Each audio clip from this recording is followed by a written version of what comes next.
Let's go, Brandon. I agree.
Time's up.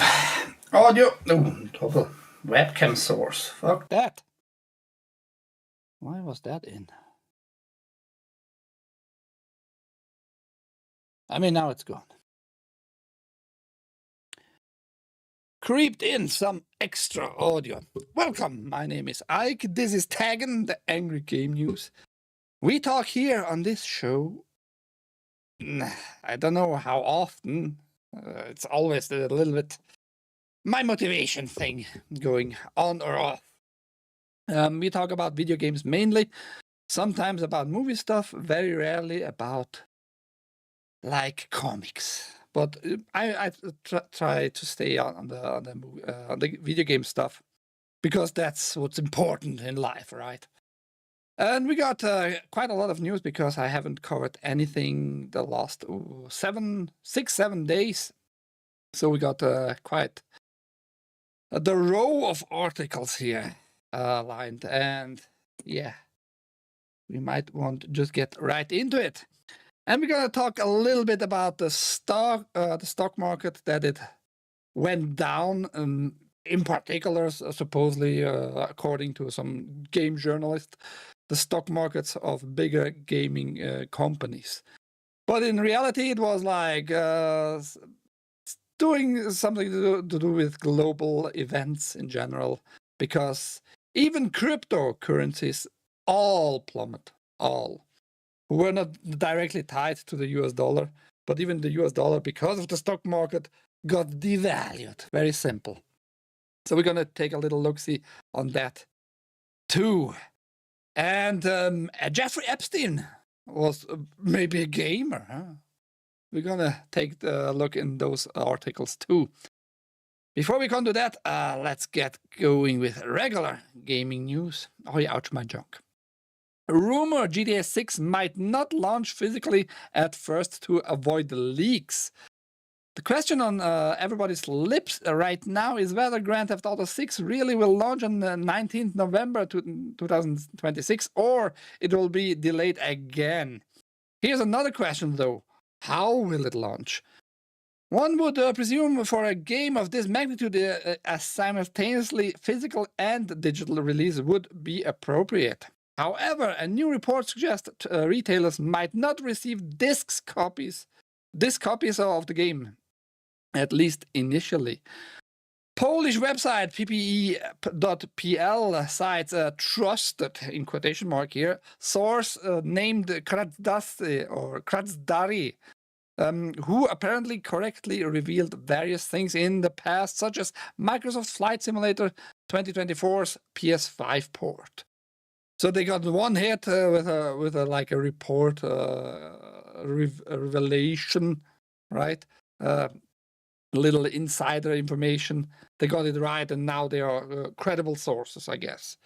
According to Krasdari, who handles physical video game sales in Europe, Take-Two currently doesn't have plans to launch a physical version of GTA 6, at least not day one, alongside a digital edition. The report says this would be a tactic to help prevent leaks and spoilers from those who receive the game early, something that can happen when games are distributed physically. I don't know, man, if that would be a good move by Take-Two, by Rockstar in general, to avoid physical releases, just because not to publish the physical release too, alongside with the digital version, to avoid leaks.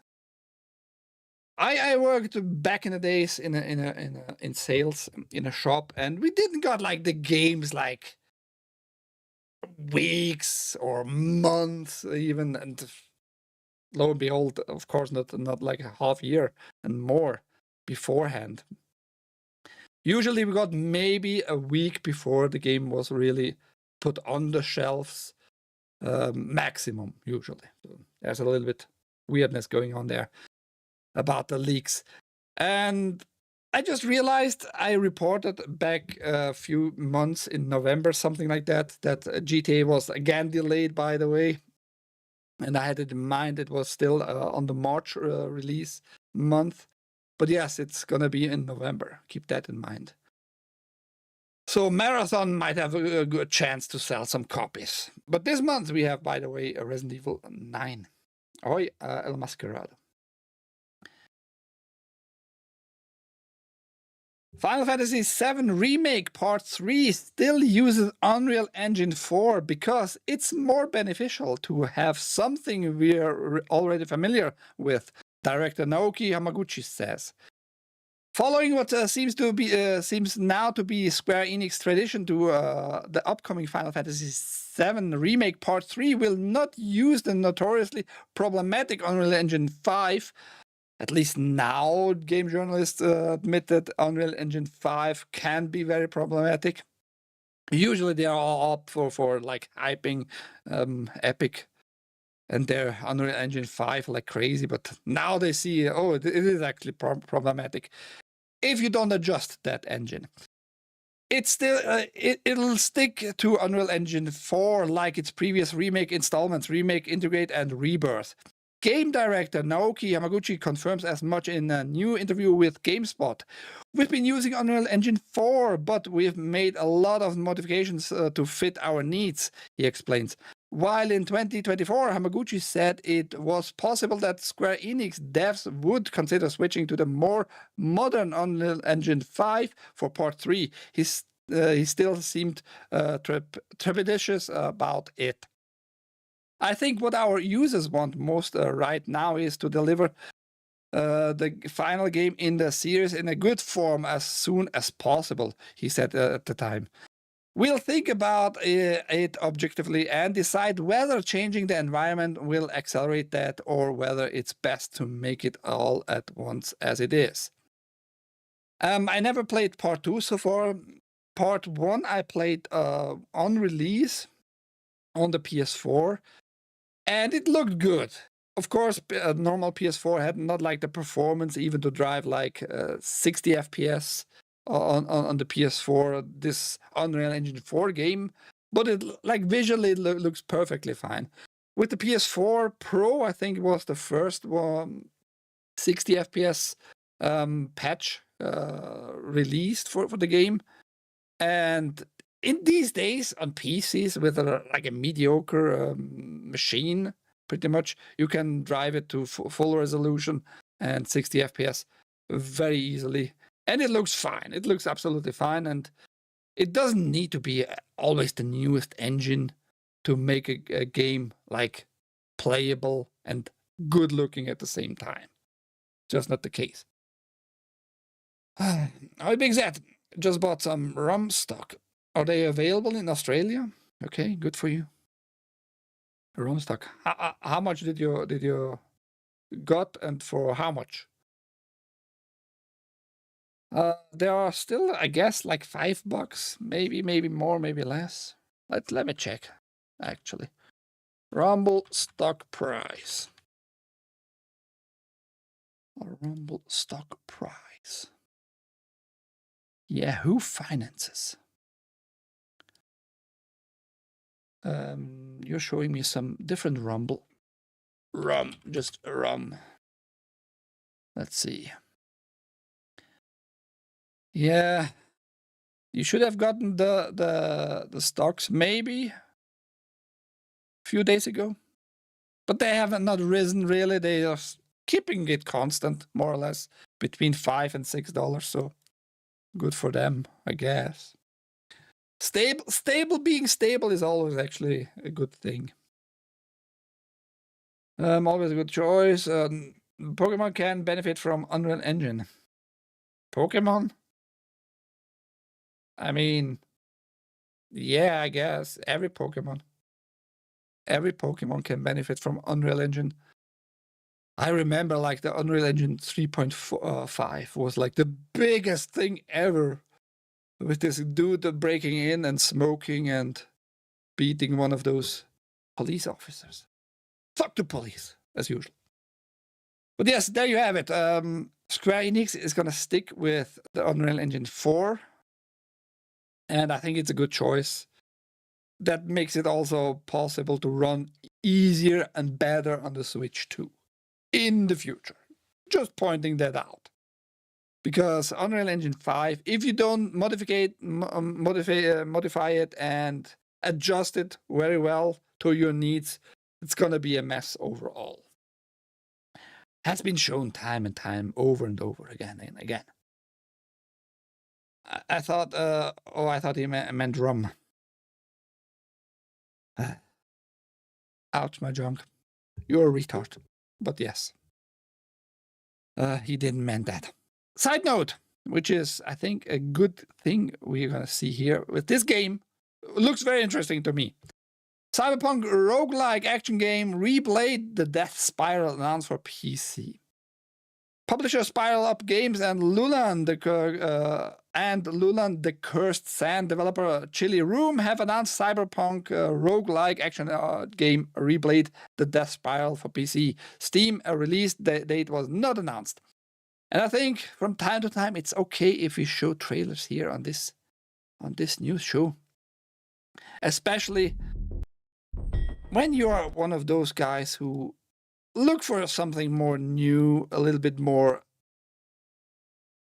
like underdog feeling, and not like only coming from bigger corporations and publishers.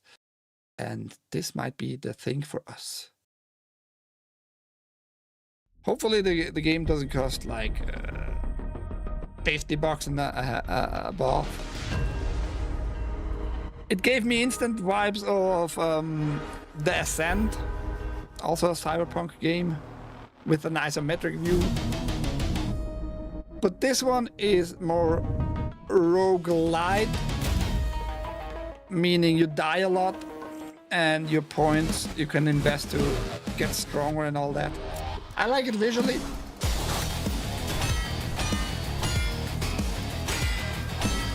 And those roguelike and roguelite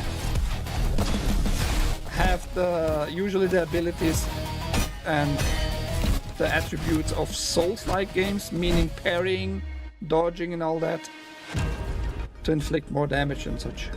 Story-wise, we have no idea really what's going on. I just think it looks very interesting and might play really nice.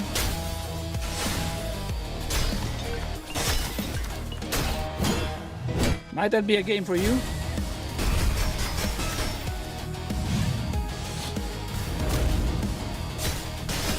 Some decent boss fights. Overall nice enemy design. Great effects in my opinion.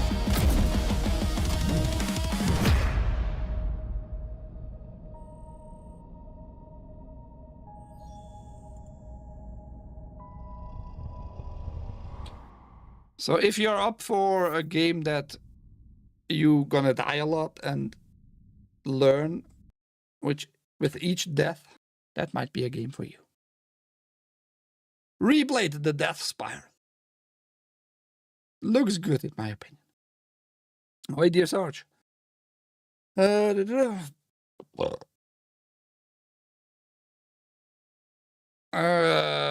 Valve has not a good stand right now in the UK. They might have a case upon their ankles, pretty much. Almost $1 billion because the UK government and some retards are not happy how Valve sees their store growing, pretty much. Valve to face UK class action lawsuit with proposed damages of 656 million British pounds. Oh, sorry, Great British Pounds. PC games giant Valve has been told it has to face a 656 million Great British Pound lawsuit in the UK, which claims the Steam giant revenue share is too high and negatively impacts consumers. I don't know how that's really the case, affecting negatively the consumer, because usually those games are kind of same priced if you get it in Steam or, for example, in Epic Store. Just saying, they are like same priced usually, but in the Epic Store, the revenue is lower. So how does that really work out? Meaning. Doesn't matter that much, it seems, because you're going to pay the same price anyhow. As spotted by Reuters, the company has been told by the London's Competition Appeal Tribunal that the case will continue to trial after Valve argued that it should not. The case was filed back in June 2024 by Vicky Shotbolt, the CEO of ParentZone, who believes that the company takes excessive commission charges, which ultimately she claims drives up costs for consumers. Valve takes a 30% revenue share from everything sold on Steam. Which is kind of normal, though. Kind of normal. Ask maybe Apple. I mean, not Apple these days, I guess, because they had some lawsuit because of Epic, actually, for the most part, because of Epic. And Google's Play Store, 30% too. So it's nothing unusual. It might be a little bit high, but it's not unusual.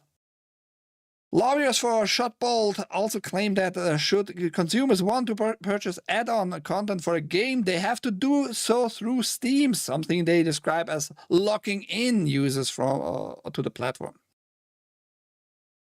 Well, that part is like normal too, because let's say you have a game. Let's say you have a game. You want to publish that game. You are a small publisher, and you go through Valve's Steam, right?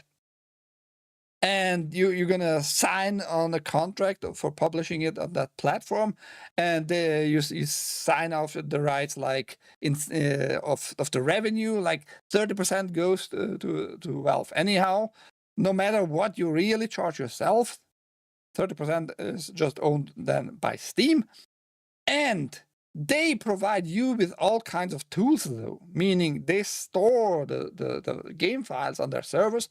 They like distribute your game from their servers to the whole world, and the system has maybe also like a DRM included. Your game, or you choose maybe to have a DRM, a copy protection in your game, and therefore it needs to be all intervened together, all interconnect together in the system.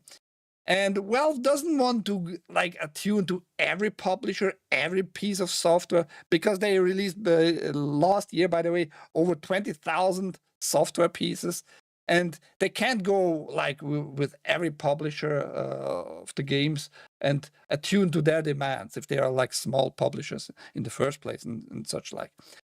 So they want to streamline certain stuff, and that's why also it's not like insane to think that they don't want to have more work just because you publish another add-on, another DLC outside the game that might not work with the game because of the whole system. So it's not really outlandish to think that Steam doesn't want that shit to happen.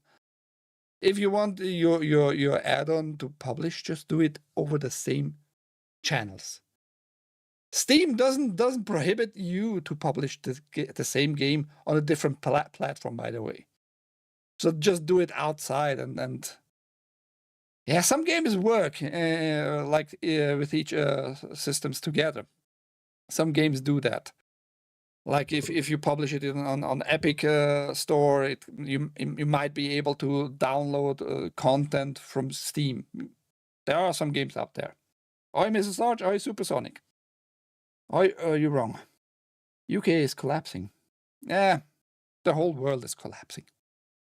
You didn't get the message yet. Where was I? The case has been brought on behalf of 14 million Steam users in the United Kingdom, with damages provisionally estimated to reach as much as 656 million British pounds.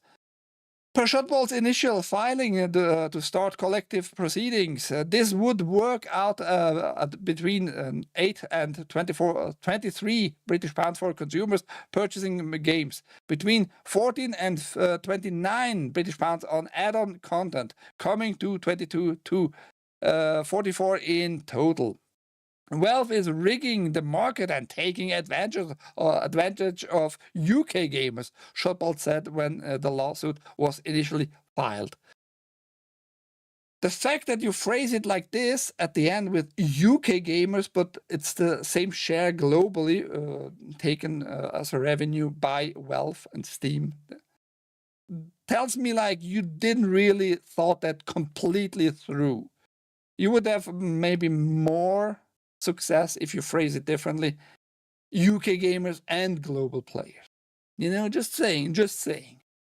But because you like take only the UK gamers, you try to make it sound like it's something special, like only the UK gamers are being targeted here, specifically by Valve, which is bullshit.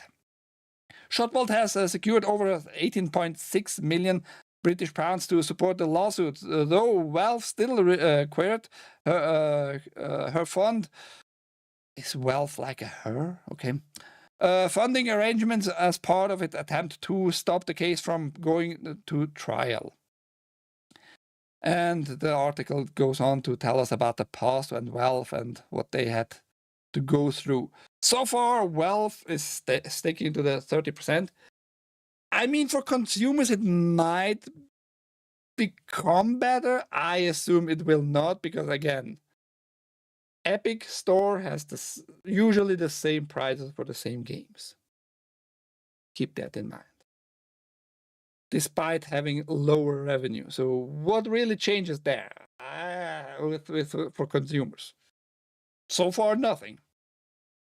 So delusional. But if it's going to be a class action lawsuit in the UK, maybe all UK accounts will get some kind of money back on their accounts, like 20 to 30 bucks, a one-time payment. And they are not going to change anytime soon. So it's delusional, in my opinion. Oh, yes. What did I miss in the chat?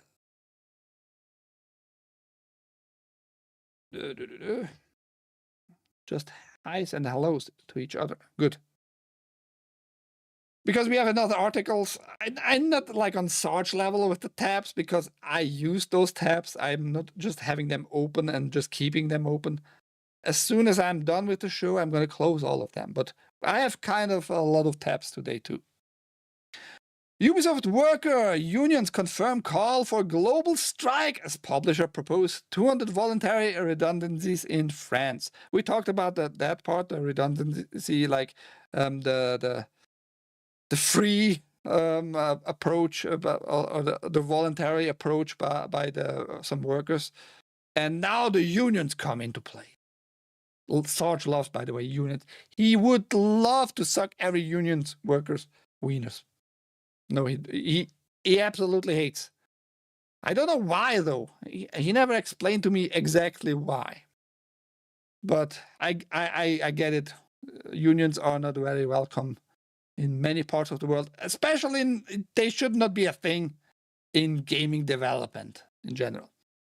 Now, this article is funny because they're calling strikes globally for workers in France. Like, solidarity around the globe for some Ubisoft worker in France only. Like, yeah, those Indian guys should also strike with us for our friends. Solidarity. Kind of weird and wild. The syndicate, the Travailleurs de Jeux Video Game Workers Union, has called for an employee strike in February, confirming previous reports. It has published a statement announcing the strikes officially, alongside the following.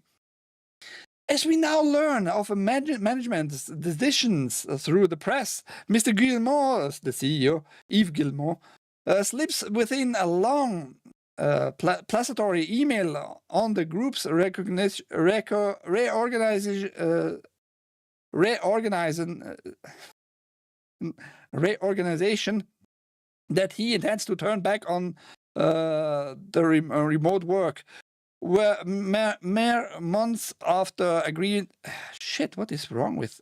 Why is he phrasing it this way? It looks just weird to my brain right now. Again, as we now learn of management's decisions through the press, maybe it's because of the translation.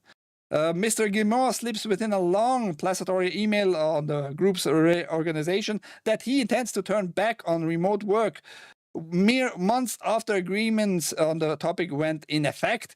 With management being stubbornly entrenched in its authoritarian ways, we are calling Ubisoft employees across France to join this strike, along with the 5 unions present within the company. We are calling for a halt to management's obsession with penny pinching and worsening our working conditions. It's time for a real accountability from company executives starting from the top. Without the workers and generous public funding, Ubisoft would never have been able to grow this much. We, like 2 capital letters, are Ubisoft, and we are shutting it down February 10th to 12th. Yeah, good luck, buddy. I don't think it's going to go anywhere, and you don't understand that Ubisoft has like a bad stand the past 5+ years in general. So your strike will help nobody. It will just put ice on the whole situation. Nobody's liking Ubisoft now, and you're not going to make yourself also be liked in the union with that statement, like pretending you are such hard worker and all that bullshit, without realizing that Ubisoft is fucked. You should realize Ubisoft is fucked. Ubisoft is giving you now the chance to voluntarily go with some benefits, by the way. We talked about it last week. So take the chance, maybe. Maybe you're not such a great developer. Maybe you're not such a great marketing guy in that company. Just saying. They made the tab sleeping in Chrome for Dear Sarge. Tab sleeping? What do you mean? Unionized government employees are the worst grifters. Yeah, but why are you against all the unions? Because you're against all the unions. Absolutely. I'm convinced of that. So what exactly is wrong with all the unions? That's true, Sarge. I have 2 friends who work for the government, and they are both highly paid and retarded. Well, everybody in the government needs to be retarded. Otherwise, you might not get a position as a government worker. Jeff Keighley forced to declare he has no financial stake in HighGuard as he is swarmed by unhinged haters. Unhinged haters. HighGuard has been out for about 24 hours now, that was last week, and surprisingly, one of the people getting flagged for the perceived slide of its existence is Game Awards host Jeff Keighley. Wildlight Entertainment had originally planned to shadow drop its Apex Legends spiritual successor before Keighley approached them about featuring it in December's award show with a pimp spot. And now that the game is out and people are having passionate reactions to it, the host has been getting an odd amount of hate for it. Rightfully so. Rightfully so. I'm not going to go into the whole article, doesn't really matter. And he just wrote thoughts on HighGuard so far, and that's where the hate started. And my initial thought about HighGuard was very simple. It looks generic as fuck. It looks like another PvP, capture the flag, 2025, just very generic shooter game. It does nothing appeals in it to me. Maybe the mounting on horses and all that, fine. That's like a little bit more unique. But other than that, visually it was nothing new, nothing special. Just pang at each other, and yeah. On initial day when it was released, almost 100,000 concurrent players on that one night. On Steam, at least. And after that, it just plummeted, and it stayed for about 5 days on 10 to 15,000 concurrent players, and now it's constantly below 10,000. And the game is not even 1 week really out, and it's going nowhere. It's going nowhere. The craziest part is it's free to play. So far, you don't have a lot of advantage with microtransactions. It's free to play, and it still can't get off with players. Isn't that a little bit crazy? Isn't that a little bit crazy? And you absolutely should get flack, Mr. Keegley, for your approach to them. Like, let me show that game to the world. And the game might have more success, like over time, without that showcase in the Game Awards. Some games benefit from the Game Awards, but this one is not one of them. Isn't that strange and wild? I have zero interest. Mainly, I have zero interest because the game actually also requires secure boot, meaning it wants really to go deep into your system, like on a security level, which makes no sense for me. Like, why would I give you access just because of cheaters? I rather don't play a game because of cheaters, because it's an online competition game. I rather don't play the game at all than to give the game like deep level system access to change like stuff and to like just scan my whole system. Fuck that nonsense. So that might have also been a little bit weird for many, especially because it's a free to play game. I despise all cocksuckers with enlightenment mentalities, which includes most union people. Only exception is tradesmen. Union more like old-time guilds for them. One of the biggest gimmicks with which was the open world horseback battles was trash. The horse controls are like a dump truck with a flat tire. Well, they got you though. You wrong, so you are wrong by installing that nonsense in the first place. But yes, Keegley approaching them, let me show the game to the world, was probably not a good idea. Neither for him nor for the game publisher. Now Sony tries to get to people who have only a PS4 to force them, kind of, not really, but tell them, buy a PS5, it's better for you. Sony is sending messages to PS4 players, encouraging them to upgrade to PS5. A new message being sent out to PS4 owners is encouraging them to upgrade to PS5. The notification sent out by PlayStation in late January was snapped by user Sahil Shah and has since been shared around social media as below. It says, whether you're catching up with hits from 2025 like Clair Obscur Expedition 33, Ark Raiders, and Ghost of Nobai, or getting ready for the most anticipated games of 2026, including Saros. I almost said Soros. Saros, 007 First Light, Neo 3, and so much more. And now's the perfect time to upgrade your PS5 console. Now, when it's like high priced, now it's the time. Maybe not now, But yes, Sony tries to force that, making some PS5 sales. A weird move. I don't want to see stuff like that on my PlayStation 4. I mean, I don't own any PS4 anymore, but still, feels like a push, an unnecessary push. But yeah.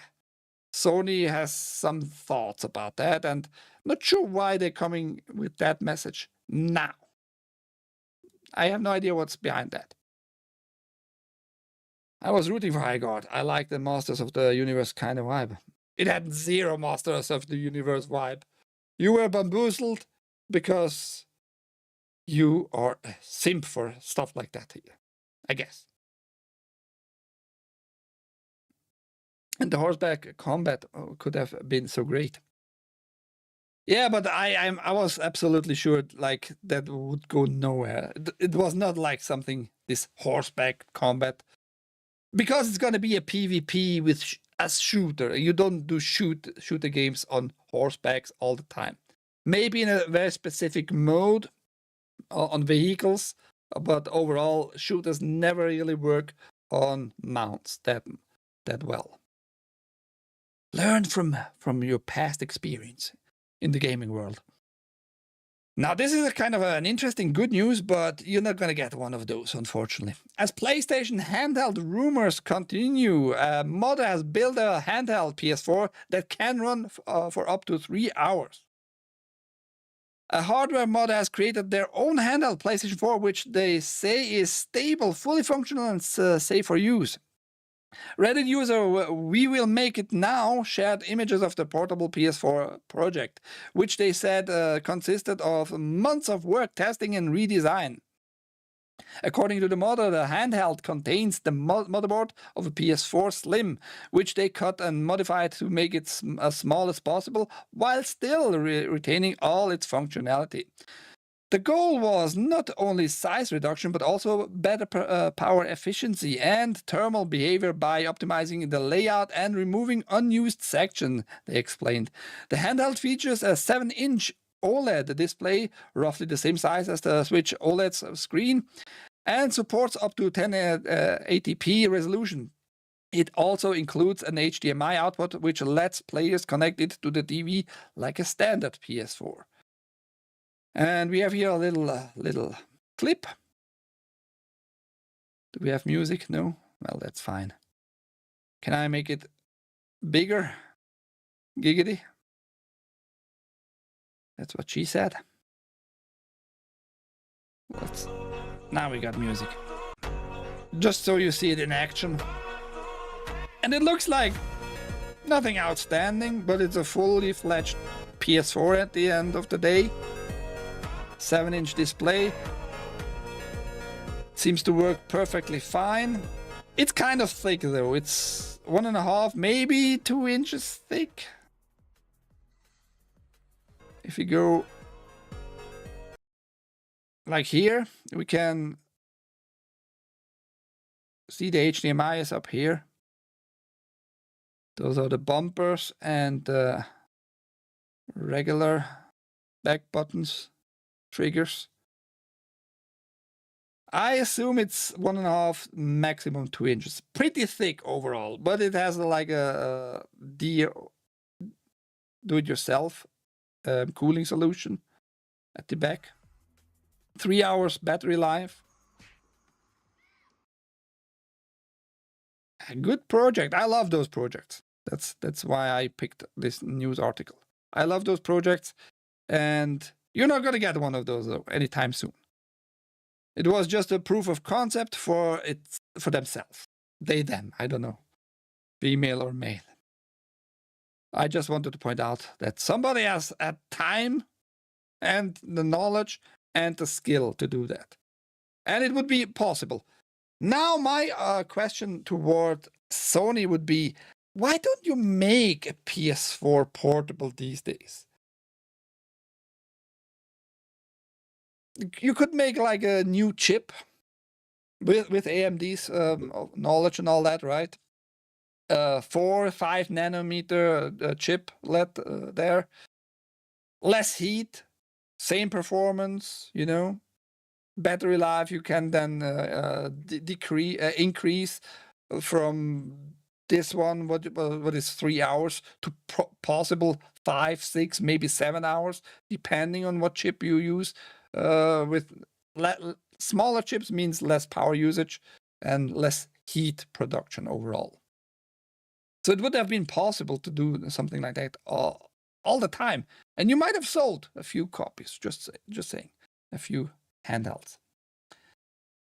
Does the handheld tell you to get a PS5 as well? Oh, absolutely, because if you log in with your account, you have to see that message too.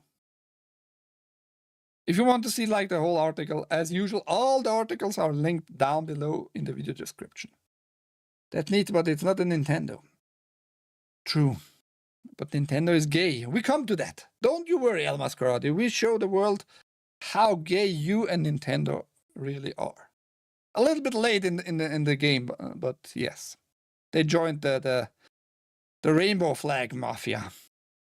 Monster Hunter Wilds players were right. Buying $500 of DLC unintentionally made the game run better. So Capcom has fixed it. We talked about that, and I remember Haste was not around because he complained like, yeah, those games because of RE engine, open world, very bad.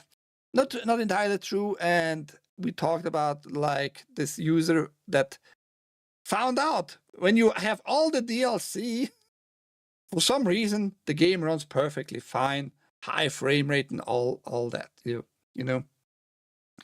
And after this like outcry more or less by a lot of users, Capcom was like, maybe we should fix that, and they just did. Earlier this month, Monster Hunter Wilds PC players reported that the open world RPG's hub area runs more smoothly if you have purchased all $500 of DLC. Capcom has now confirmed that this was due to an error in the code and has been fixed in the latest patch. The Monster Hunter Wilds version 1.040. Why do I say 0 and then 4 and then 0? Doesn't make sense. Doesn't matter the patch anyway. 1.0.4 whatever update not only confirms that there was an issue and was what was causing it in the patch notes, but also that it had been fixed. Capcom says the team was alerted to that issue through the user's reports. The statement says this was a Steam-specific issue caused by a coding error that increased processing load during unclaimed content checks. This means that the game checking to see if you are missing DLC is what was dropping the frame rate in the base camp and Grand Hub areas.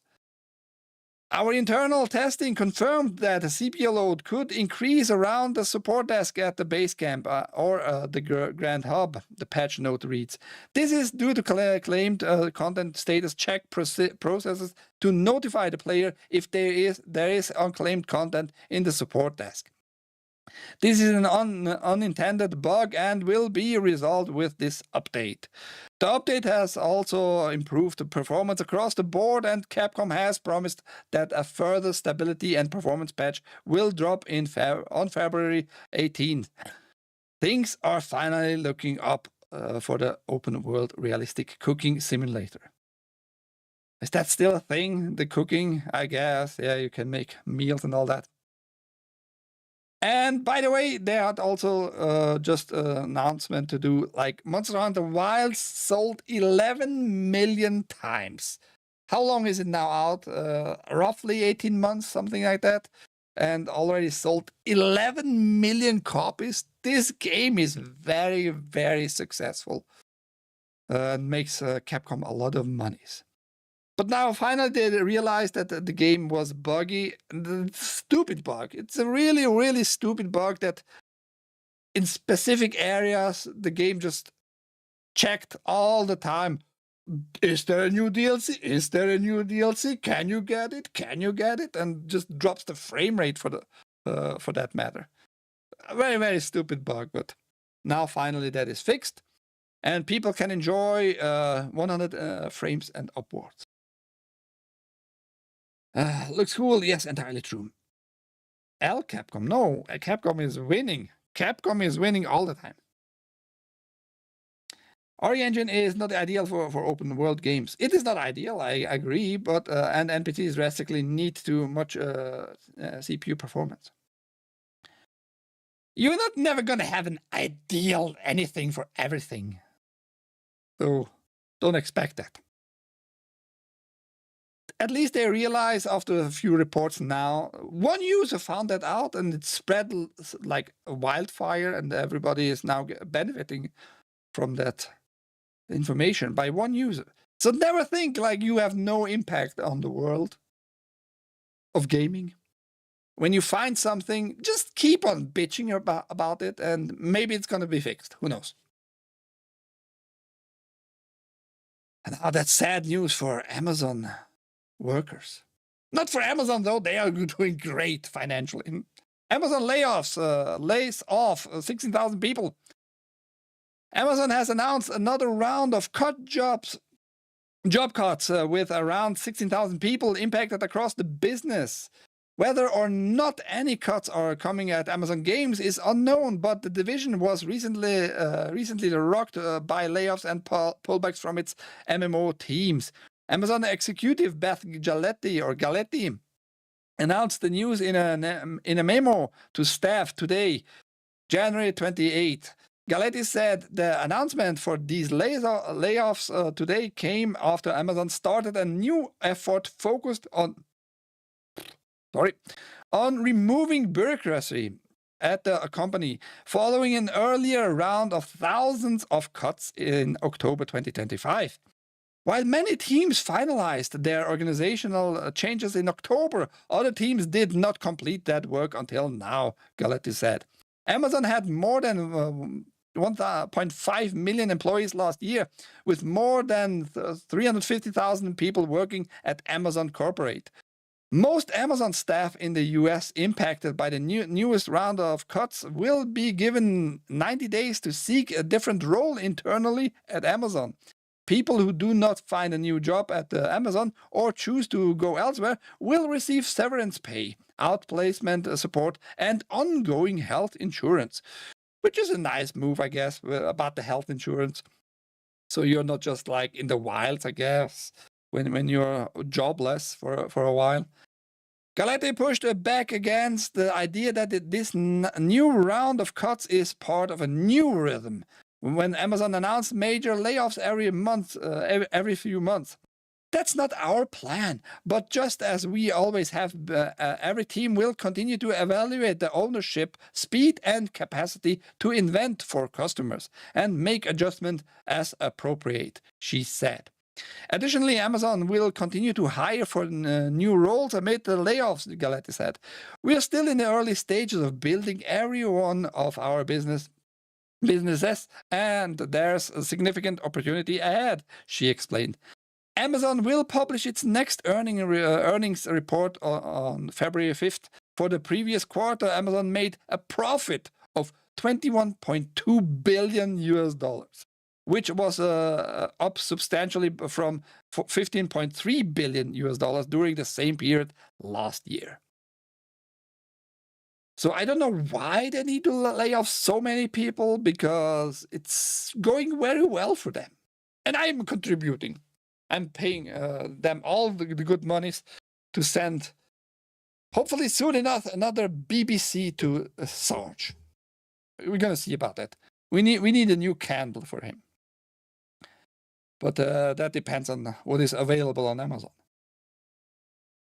So yeah, they're doing absolutely fine, but they lay off people, and it's not because we plan to lay off. We are just doing our processes to making it more efficiently, and for the customer, it's going to be better too. I don't know, man. Maybe it's all just AI preparation. Huh? Things are finally looking up 1 year after release. I mean, if the dude would have found that particular thing earlier, they would have fixed that earlier. It's just interesting that he had the opportunity. His account, no DLCs.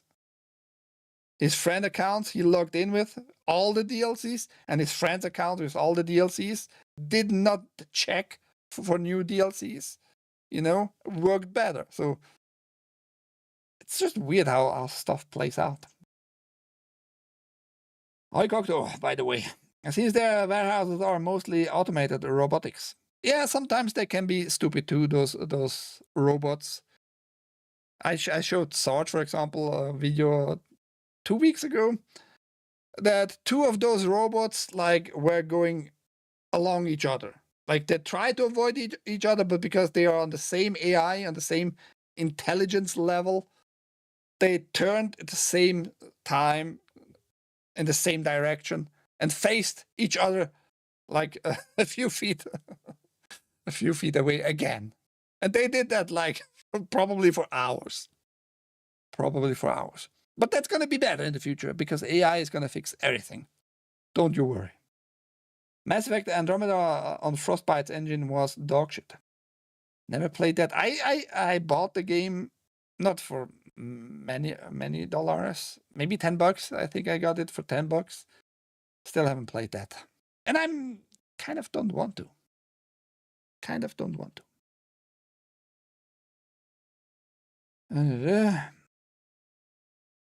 Bezos' yacht has a yacht in it.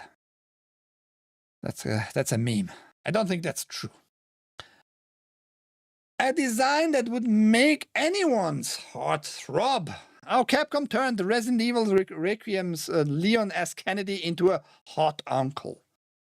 It was a requirement, internal requirement. Many fans rushed to scream Leon S. Kennedy had aged like fine wine when he showed up in Resident Evil Requiem's December 2025 trailer. That's a sentiment most of us can agree with, and it appears we also have to thank Capcom's female developers for their attention to detail. Don't talk about Hot Uncle and Leon, because that might make some people in my chat too hot too. For Leon. At least that's what Resident Evil Requiem director Koshi Nakashini revealed during the chat with Automaton. We spent quite a lot of time polishing Leon's visuals. Leon has many fans among Capcom employees, and women in particular were pretty strict when reviewing his design. They would point out and comment on even the finest details, like the wrinkles on his neck. Oh yeah, hi. Wrinkles on the neck, making me hot. Mushy mushy. The employees suggested went beyond Leon's looks as well, with Nakanishi also stating every staff member had their own interpretation of Leon's 30-year-long history. After many discussions, we were able to settle on something that clicked for us. When players see this Leon in the game, hopefully they will be able to find their own interpretation of him as well. He looked like a very gay in Resident Evil 4, in my opinion. But he was still kind of young, but he had still the same haircut, more or less, this Bob Karen haircut. But it looks like, okay, like I've seen stuff. He looks aged. He looks a little bit tired in some regard because he has seen a lot in this world. My problem with all this is, like, maybe you paid a little bit too much attention. Maybe you paid a little bit too much attention on, like, only the looks of Leon. I hope the game doesn't suffer because of that attention focusing on his wrinkles on the neck. I hope the game is gonna be good. It doesn't look like it's gonna flop or anything, but and I don't have any like red flags going off and waving in front of my face with this game so far, but I'm a tiny little bit concerned that you focus so much on wrinkles on the neck. Just pointing that out. Maybe Sarge loves it though, who knows. Most young girls want to fuck their uncle. That's horrible. Don't say stuff like that, Cocteau. That sounds disgusting. Capcom knows this and is tapping into the uncle fucker market. Holy shit. Were the robots trying to fuck each other? What, at the Amazon warehouse? Not warehouse, warehouse. No, they didn't touch each other. They were very precise. They can turn, like, on the spot without moving at all, which is pretty impressive. Just saying. I'm just analyzing in business sergeant. He has a bob cut like a woman. That's what I said. The Karen bob cut. Leon Kennedy, there. Are we talking uncle by blood or just an aunt's husband? We're not gonna go too deep into that. Let's check stuff that is more important. How about Henry Cavill and his Highlander? Henry Cavill looks battle-worn in long-awaited first look at the John Wick creator's Highlander reboot. Henry Cavill has unveiled the first look at the Chad Stahelski's Highlander reboot, and he looks seriously battle-worn. In the pictures, which you can see below. Cavill's Connor McLeod looks rugged, sweaty, and crucially very cool in a leather coat. This has been quite a journey for me, which I'll tell I'll tell you all about when the time is right. But it's a special moment to be able to share this. I hope you enjoy. Cavill captioned this post. I mean, okay. I don't think so far it's like super special. I'm not sure if I like his coat. It looks to me a little bit too thick. If you remember the original Highlander that had Connor McLeod had also a coat, but was kind of very thinnish. This looks like very thick leather. Might be just because he's in movement right now. Looks okay, but other than that, I wouldn't say I'm super impressed. I wouldn't say I'm super impressed. I hope it's going to be okay, though. Cavill has been fucked over and over by many, many projects. The last... Since The Witcher, pretty much every project he was involved in didn't like blow up in like ticket sales or anything like that. He's a good actor. I like him overall. He's a very down-to-earth dude too. He's very, very normal people vibes going on. But yeah. Hopefully Stalinsky is not gonna fuck this reboot up. You're never gonna have like the same feeling for a reboot anyhow. But yeah, we have to wait and see. We have the first little sneak peek how this Duncan MacLeod is gonna look. Capcom intentionally made Jill Valentine less sexy in Resident Evil 3 remake. No, you can't really compare that because she never was like this busty woman, and you had only those low polygon versions prior to that anyhow. You are imagining stuff, Cocteau. It's not me, it's Capcom. All lesbians hate the men because of what their stepfathers or uncles did to them. He got robbed, he could still play Superman. Yeah, he was pretty good in Superman. I believe this is true in many cases, Sarge. Straight white male just arrived in Hollywood at the wrong time. Is he straight though? You never know. The only way to play Fallout New Vegas on PS5 right now is busted. And now you PS5 owners out there can confirm that if that's still going on or not. Streaming PS3 games through PlayStation Plus Premium. Well, not ouch my junk because he has no premium. He has no premium. He has just regular PlayStation Plus. Sony's most expensive subscriptions tier has seemingly been busted for at least 2 weeks now. It's especially bad timing with Fallout Season 2, inspiring some PS5 owners to try to revisit the PS3 version of Fallout New Vegas. And I'm a little bit surprised they didn't port it to the PS4. That would have been a good move overall. You could have sold some copies there. Exactly 2 weeks ago, today, on one fan on the PS Plus subreddit posted a thread titled, "Got a problem with streaming on PS5."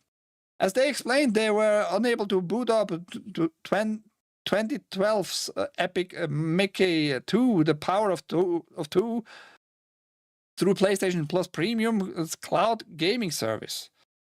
After some attempts at troubleshooting, other players in the same thread quickly discovered they were facing the same problem. Every single PS3 cloud streaming game for seemingly every subscriber was suddenly refused to load. No error message, no attempt to boot, nothing. Kotaku just tried to boot up Fallout New Vegas and other PS3 games from the PS Plus and library menus on the PS5 and had the same problem. That's kind of shitty because a few games are literally just available only through the PS3 streaming on PS5 and PS4. But we have no reports that PS4 streaming has any trouble so far. So what's going on there, Sony? Can you explain? I'm not imagining anything. The Resident Evil 3 director has said it was done. Uglifying, he said that. I'd never seen that.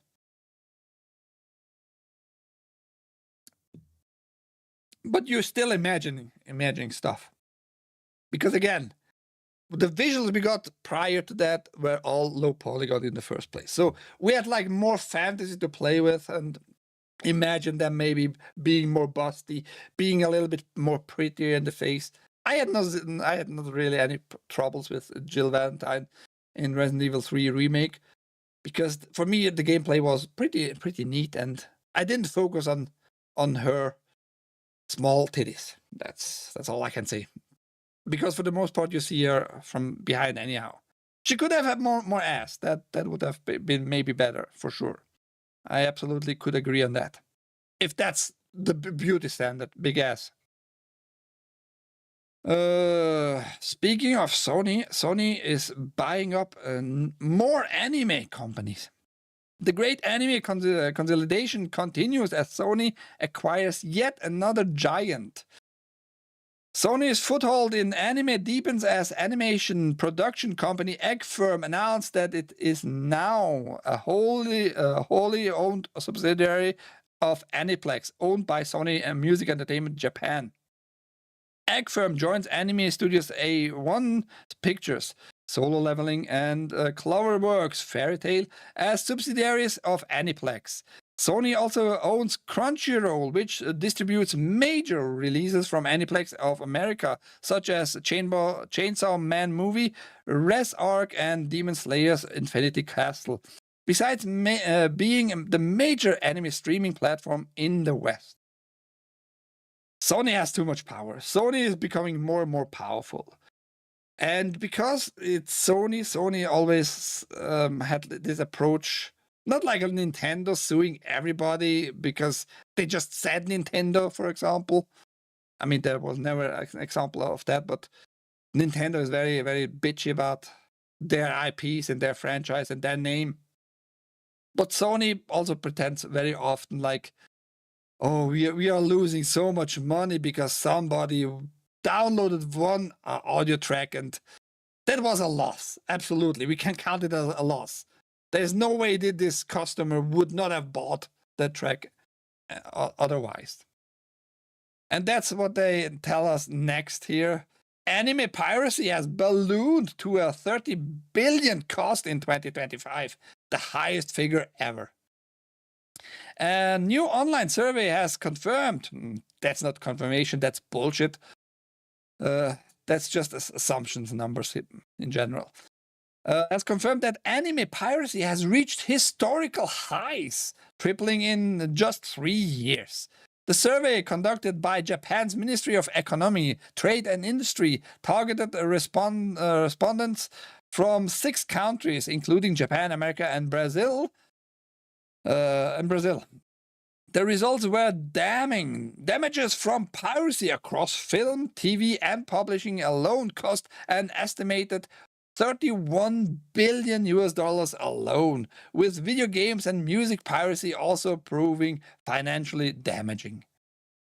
In order to combat piracy, the Japanese government aims to introduce firmer litigation measures, as well as clamping down on the use of generative AI and counterfeit merchandise. I mean, I see the problem with generative AI, absolutely. Counterfeit merchandise was always a problem too. But we are talking here about piracy, because every download would have confirmed as a sell for them, as a sale on their platforms. When you download Infinity Castle, guys, you're stealing from them directly. You otherwise absolutely 100% would have gone to the theaters and watched the movie otherwise. Right? That's how they measure those numbers. And it was always bullshit, and it's always going to remain bullshit. It's just nonsense. They try to play the victim here once more. Anime is doing absolutely fucking fine. The fact alone that especially Infinity Castle does millions and millions and hundreds of millions actually, like in profits. The anime costs something like $30 million US in production and marketing overall, maybe 35-ish. But made now $500 million globally overall already, and they're gonna re-release it this month, as far as I remember, in Japan as IMAX material, meaning like more screen, you know, and in the 4DX theaters with like moving seats and all that, and people want to watch that stuff. And you claim like the piracy is like the biggest threat ever, and is high rising, blah blah blah. Sony is like driving this notion of every sale missed by somebody pirating the thing. And we can watch like the gaming industry. If buying is not owning, piracy is not theft. Very fucking simple. You're making your own bed here, industry. Doesn't matter if it's anime, if it's gaming, if it's movies, whatever. You're making your own bed, and you have to fucking be in that bed and sleep well. Don't pretend to be a victim. $30 billion US, my ass. Or you're having damages in this amount. It's just stupid. It's just so stupid, man. I don't know why they claim such nonsense. But yeah, it's always the same story. Wow, I'm missing out on streaming the worst version of this game. It was not only, you didn't listen, it was not only that one game, Haste. It seems to be like a general problem. PS3 games on PS5 not being able to be streamed at all. I'm missing out on streaming. More ass is always welcome. Yeah, to a certain degree, it can be too much. Watch Far Cry 5 gameplay. The last bitch. Not a good figure. Too much ass. Too much ass. I hate when articles do the issue is affecting all PS3 Cloud Steam games, but they frame it as Fallout New Vegas, and the original X poster was trying to play a different game.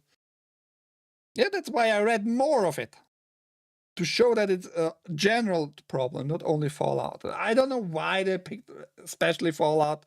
That was just like the first game that they found out about it. Doji Resident Evil 3 was in a skirt. You can get like the original outfit of Jill. So not sure if that's like a good excuse. New anime sucks. R.I.P. Madhouse, indeed. I have to go. Ike. See you next time. Bye. Is that gash on his face or a shadow?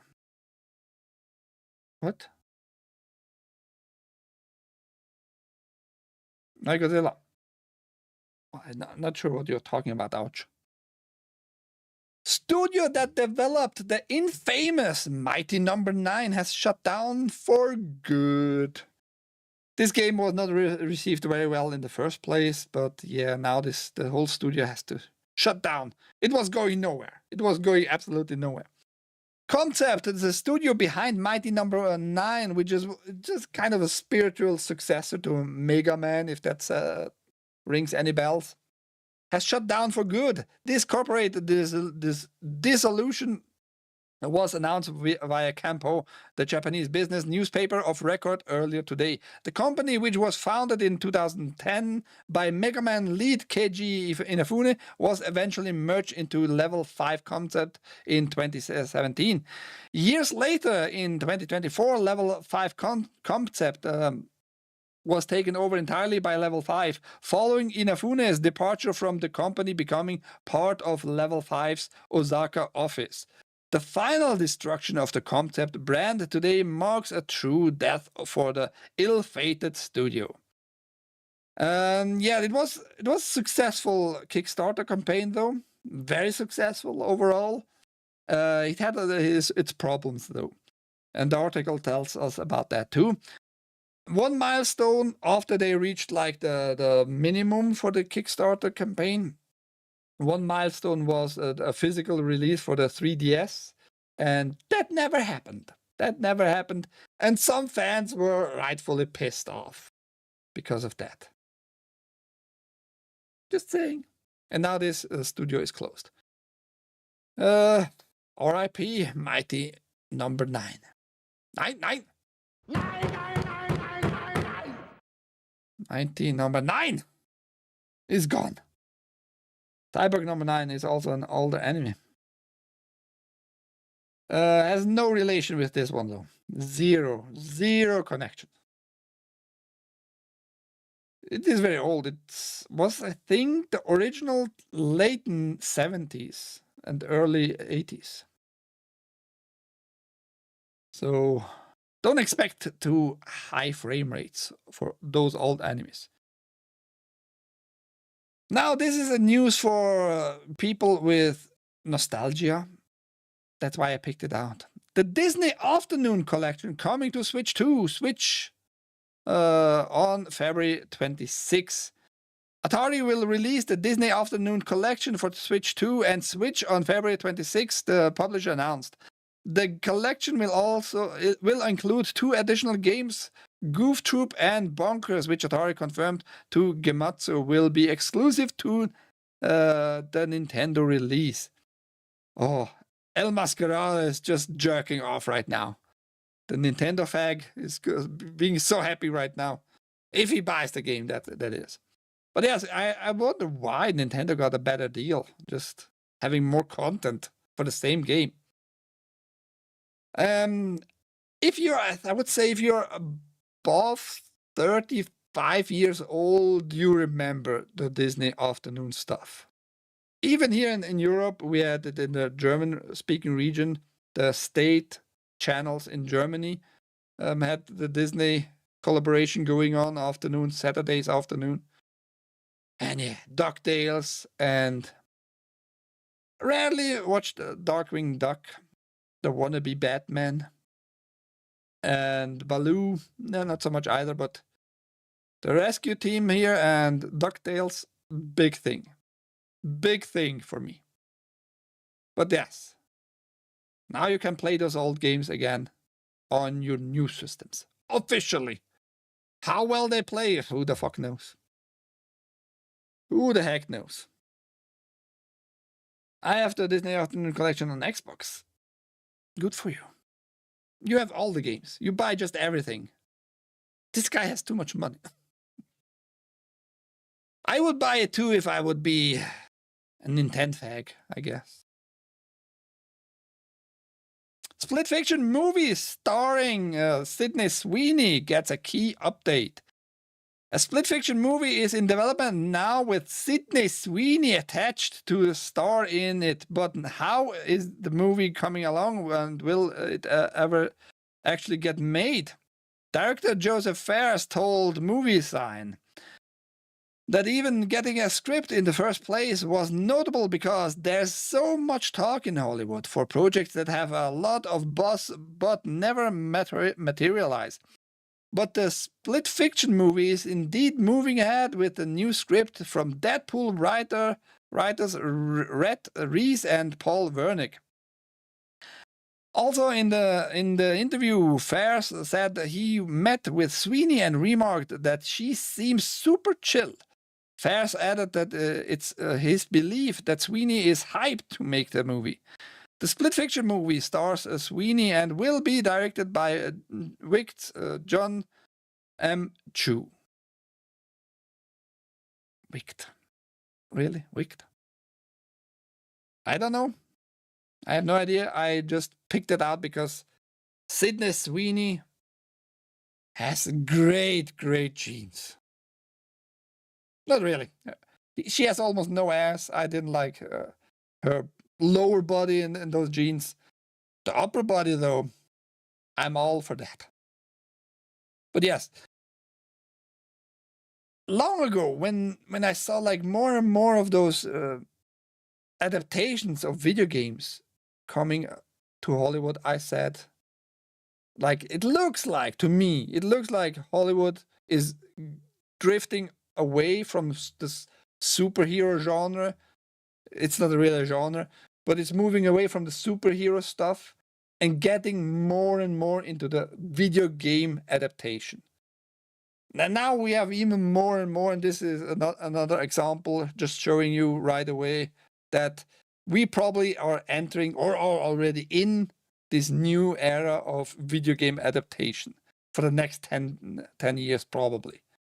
And you see that also right now. There's another movie called, what was it? Iron Lung, which was from an indie video game, very, very cheap done and all that, but it is super successful right now. The first weekend had made them millions of US dollars, despite being a super low budget, but it seems like to go very well for them. And all those TV shows, all those other movies coming out in this year and next few years, I think we are absolutely in the decade of video games adaptation. Quote me on that, I guess. Tailspin. That was the balloon. I don't remember or I don't know all the titles in English. Is it a rated R, and does it have Sweeney's tits? I don't think she's gonna show her tits that often, like nipple-wise. Would benefit though. I am Iron Lung. Don't think so.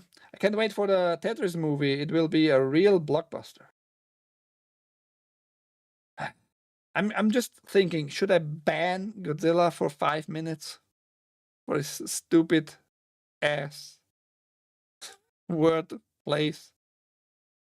Also, there's the Tetris documentary movie. Great movie. Apple TV movie, but still great movie overall. So the movie's already out, Godzilla. And it was kind of a blockbuster. Very well received, make them money. Overall. Or Battleship. Battleship that came out. Battleship. When was that? 8 years ago? Something like that.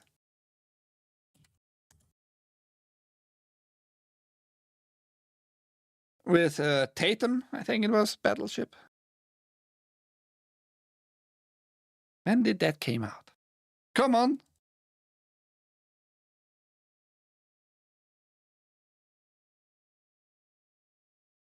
Maybe a little bit longer. Was it this one?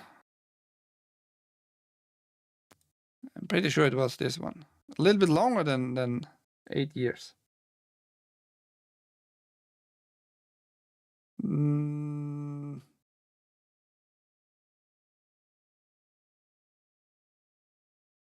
Are you showing me German? I don't know. I'm connected to Arizona, actually.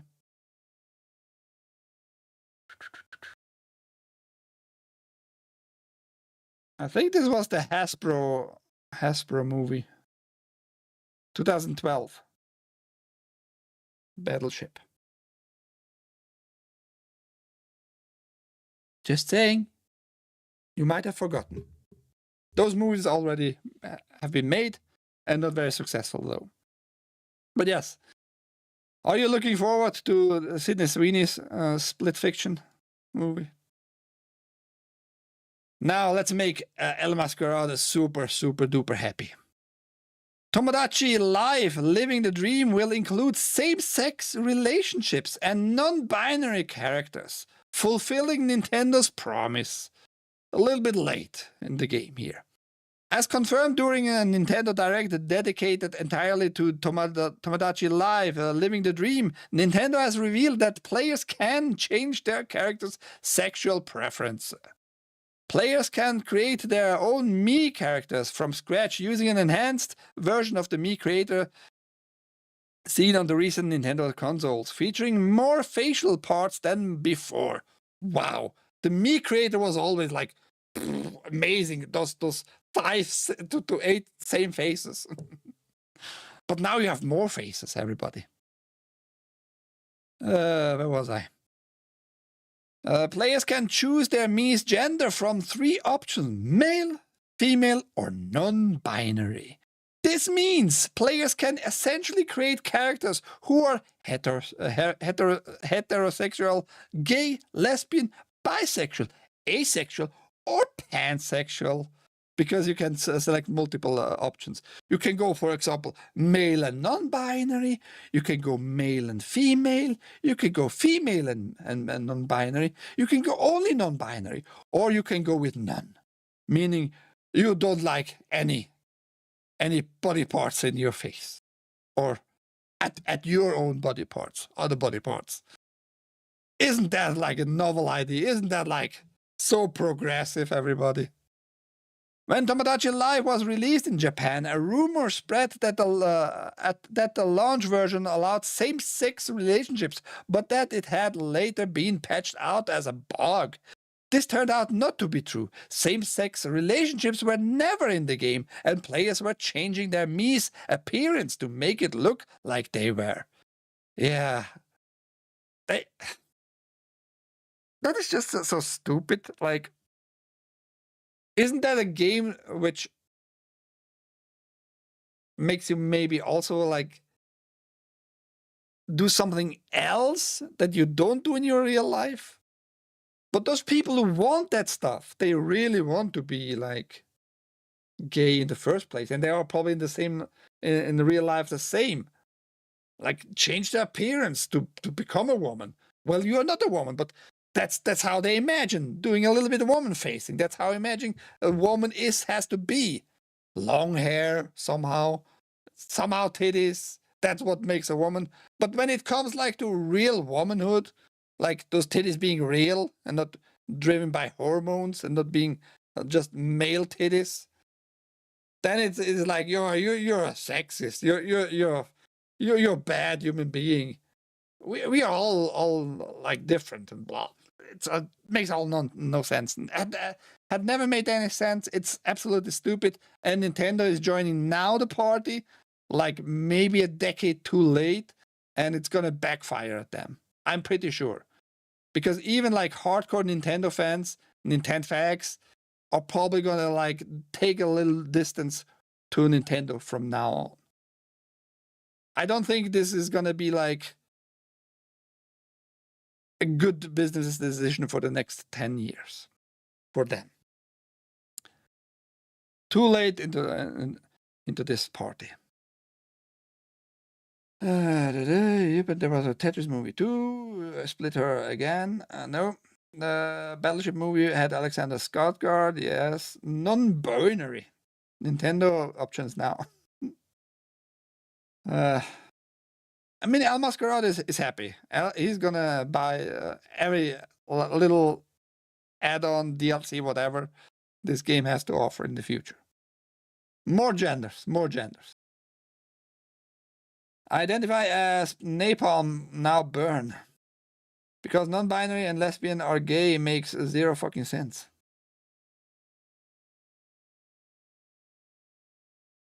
That's what I said. Everyone is sick of this shit. Some facts not. Nintendo said it didn't plan to add same-sex relationships to the game because it never intended to make any form of social commentary, but later apologized and said that that if it wasn't to ever make a third game, it would strive to design a gameplay experience from the ground up that is more inclusive and better represents all players. You mean like those 0.00 whatever percentage there who are delusional, retarded, and really mentally ill, who don't know what they have between their legs and if they can reproduce make a baby in their own body, or put the baby in there in that sense, in another body. You mean like you want to be inclusive of those retards who don't even like pay you that well if they buy the game in the first place at all? So what are you trying to message now? Again, I think you should have just move along, don't care, because this is like 10 years too late into this game. Absolutely. That will not work, Haste. I love the smell of napalm in the morning. Smells like victory.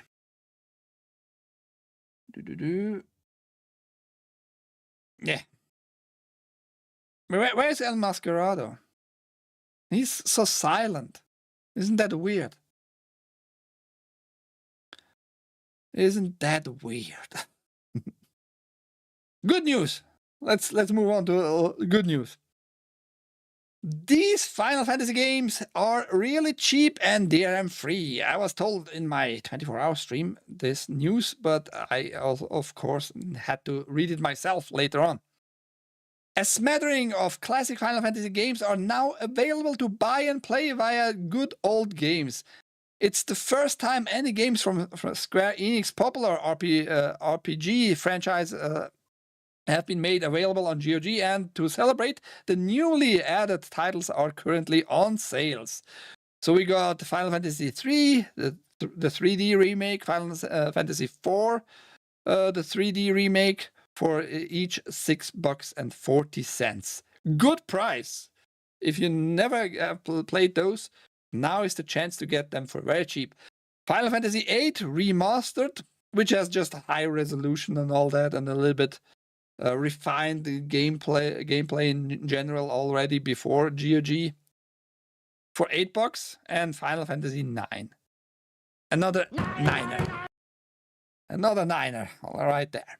Good prices. If you have them not yet on Steam, now is a good chance to get them DRM free, copy protection free. Download. They are usually not that big. And I think the Final Fantasy IV, the 3D remake, was originally and exclusively made for the UrhG console. That was this version, the 3D version. Yeah. Overall, very good news. I'm not sure if I'm going to buy them. I don't think I need them really to give them more money, because I paid a lot of money to Final Fantasy stuff on Steam already. Good news if you have the Steam version of Final Fantasy VII, which hopefully will come at a later point to GOG 2. And I think that is like the reason why they have not published it yet. Because new version of original Final Fantasy VII coming to PC. Square Enix will release a new version of the original Final Fantasy VII for PC via Steam with an improved gameplay experience.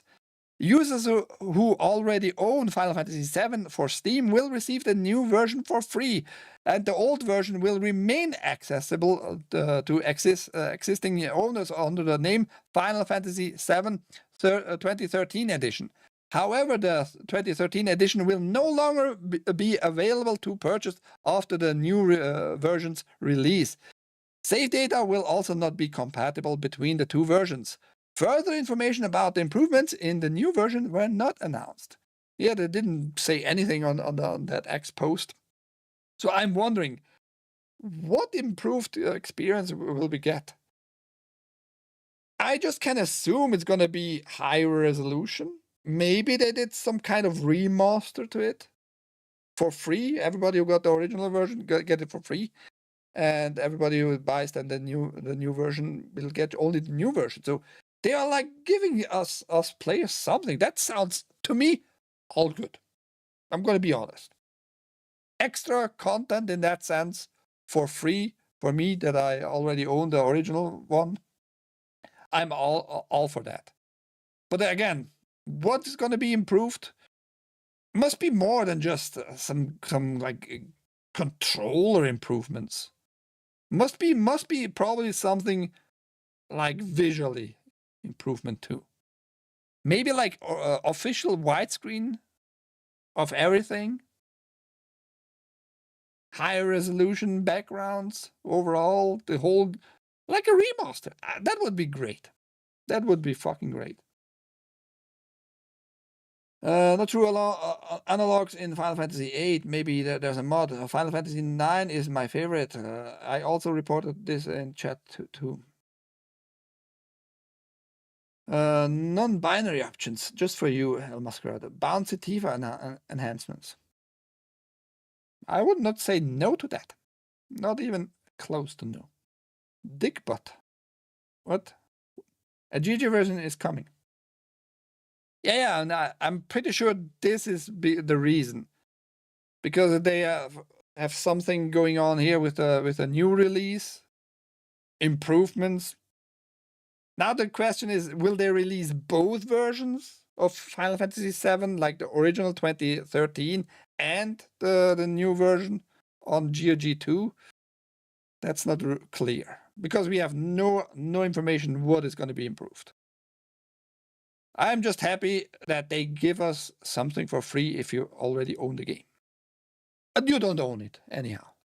Keep that in mind always.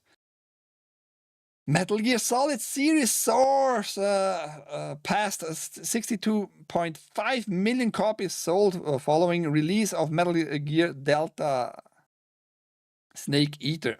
The Metal Gear Solid series has sold over 65.5 million copies worldwide, according to a new business post by Konami. The post published on the official Konami corporate website breaks down a selection of milestone achievement for its various IPs. The crowning achievement of this breakdown is the Metal Gear series, which has surpassed 65.5 million total worldwide sales.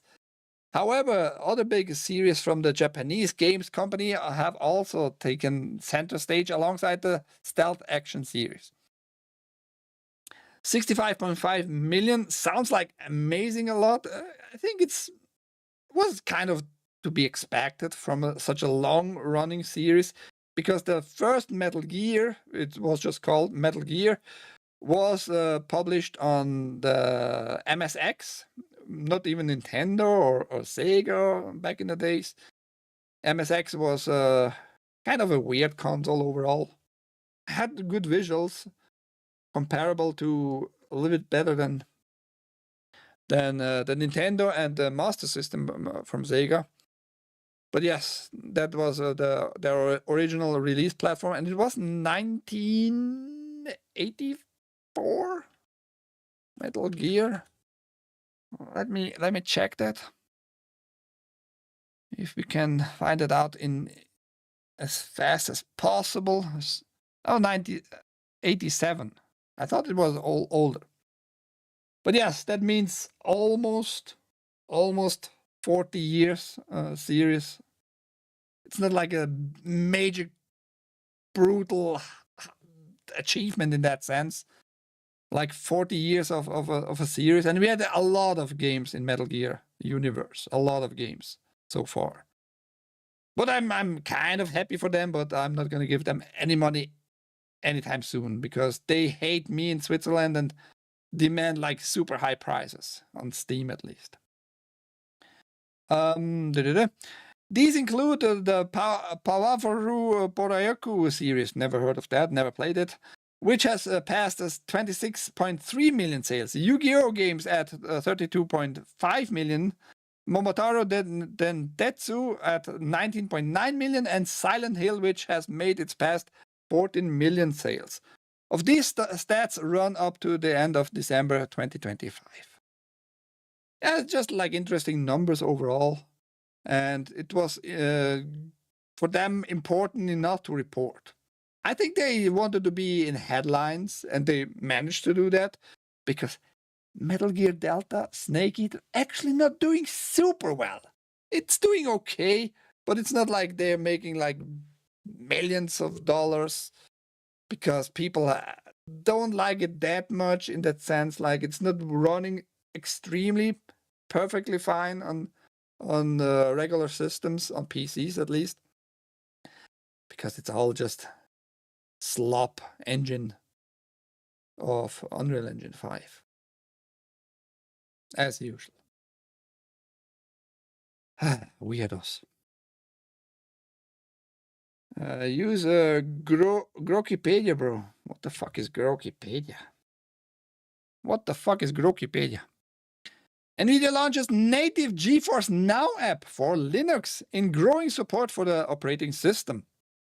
In a slowly growing show of support for the operating system, NVIDIA has launched a beta version of GeForce Now for Linux users. The app, which is available for users on Ubuntu 24.04 and likely many other distributions of Linux, such as Bazite and Nobora. The Bazite is the most beloved one by Haste, by the way. Or from Haste, I guess, in that sense. He loves Tranny OS. Allows you to stream compatible games that you own on various storefronts, such as Steam. These games are rendered on NVIDIA servers, giving you access to better performance that you might have at home without minimal latency, with a monthly fee determining what hardware you have access to and for how long. I mean, it's good. It's spreading gaming love overall to more systems. And if it runs well, this beta version on Linux, they are going to expand it sooner or later. The app is another indication that NVIDIA is taking note of the growing gaming community on Linux. On the growing community on Linux, having launched a similar app for Valve's Steam OS at the Steam Deck, specifically in May 2025. NVIDIA support on Linux is still somewhat way behind AMD, although progress has been made in the past few months to bring functionality parity between it and Windows. There's still a lot of work to do, but it's more viable than ever to game exclusively on Linux with an NVIDIA GPU, with more support hopefully on the horizon. The move towards Linux has been steadily growing as Microsoft continues to anger Windows users with the injection of AI features into many of its apps, its instability issues with recent Windows updates, and more issues that have affected gaming performance in a number of ways. Microsoft has acknowledged the users opting for Linux recently and has vowed to improve Windows stability in response. Yeah, now that you're going to be a little bit threatened by Linux, just a little bit, because the percentage has been from 2024 to 2025, 1% more in Linux gaming systems, at least according to Steam stats and surveys and all that. They have been felt threatened already. This 1%, it's like majority is so high up there. It's like 95+% Windows systems anyhow. But the rise from 2 to 3%, it's concerning for Microsoft, and they need to improve their nonsense now because of this 1%. It's kind of crazy to think about it. But yes, don't you worry. Haste will report back on how well this is going to run in the future. It has nude pics of Jensen Wang. Has nothing to do with that, man. Why are you thinking about Jensen Wang's Wang? Just saying. Tranny OS. Yeah, Bazite. Haste has posted a little video on Discord about Bazite. Bazite seems to be. I never paid attention. I don't care because I'm not using either Linux distribution my home. But Bazite seems to be like a very, very trendy community there. The developers just kicking people because of phobias.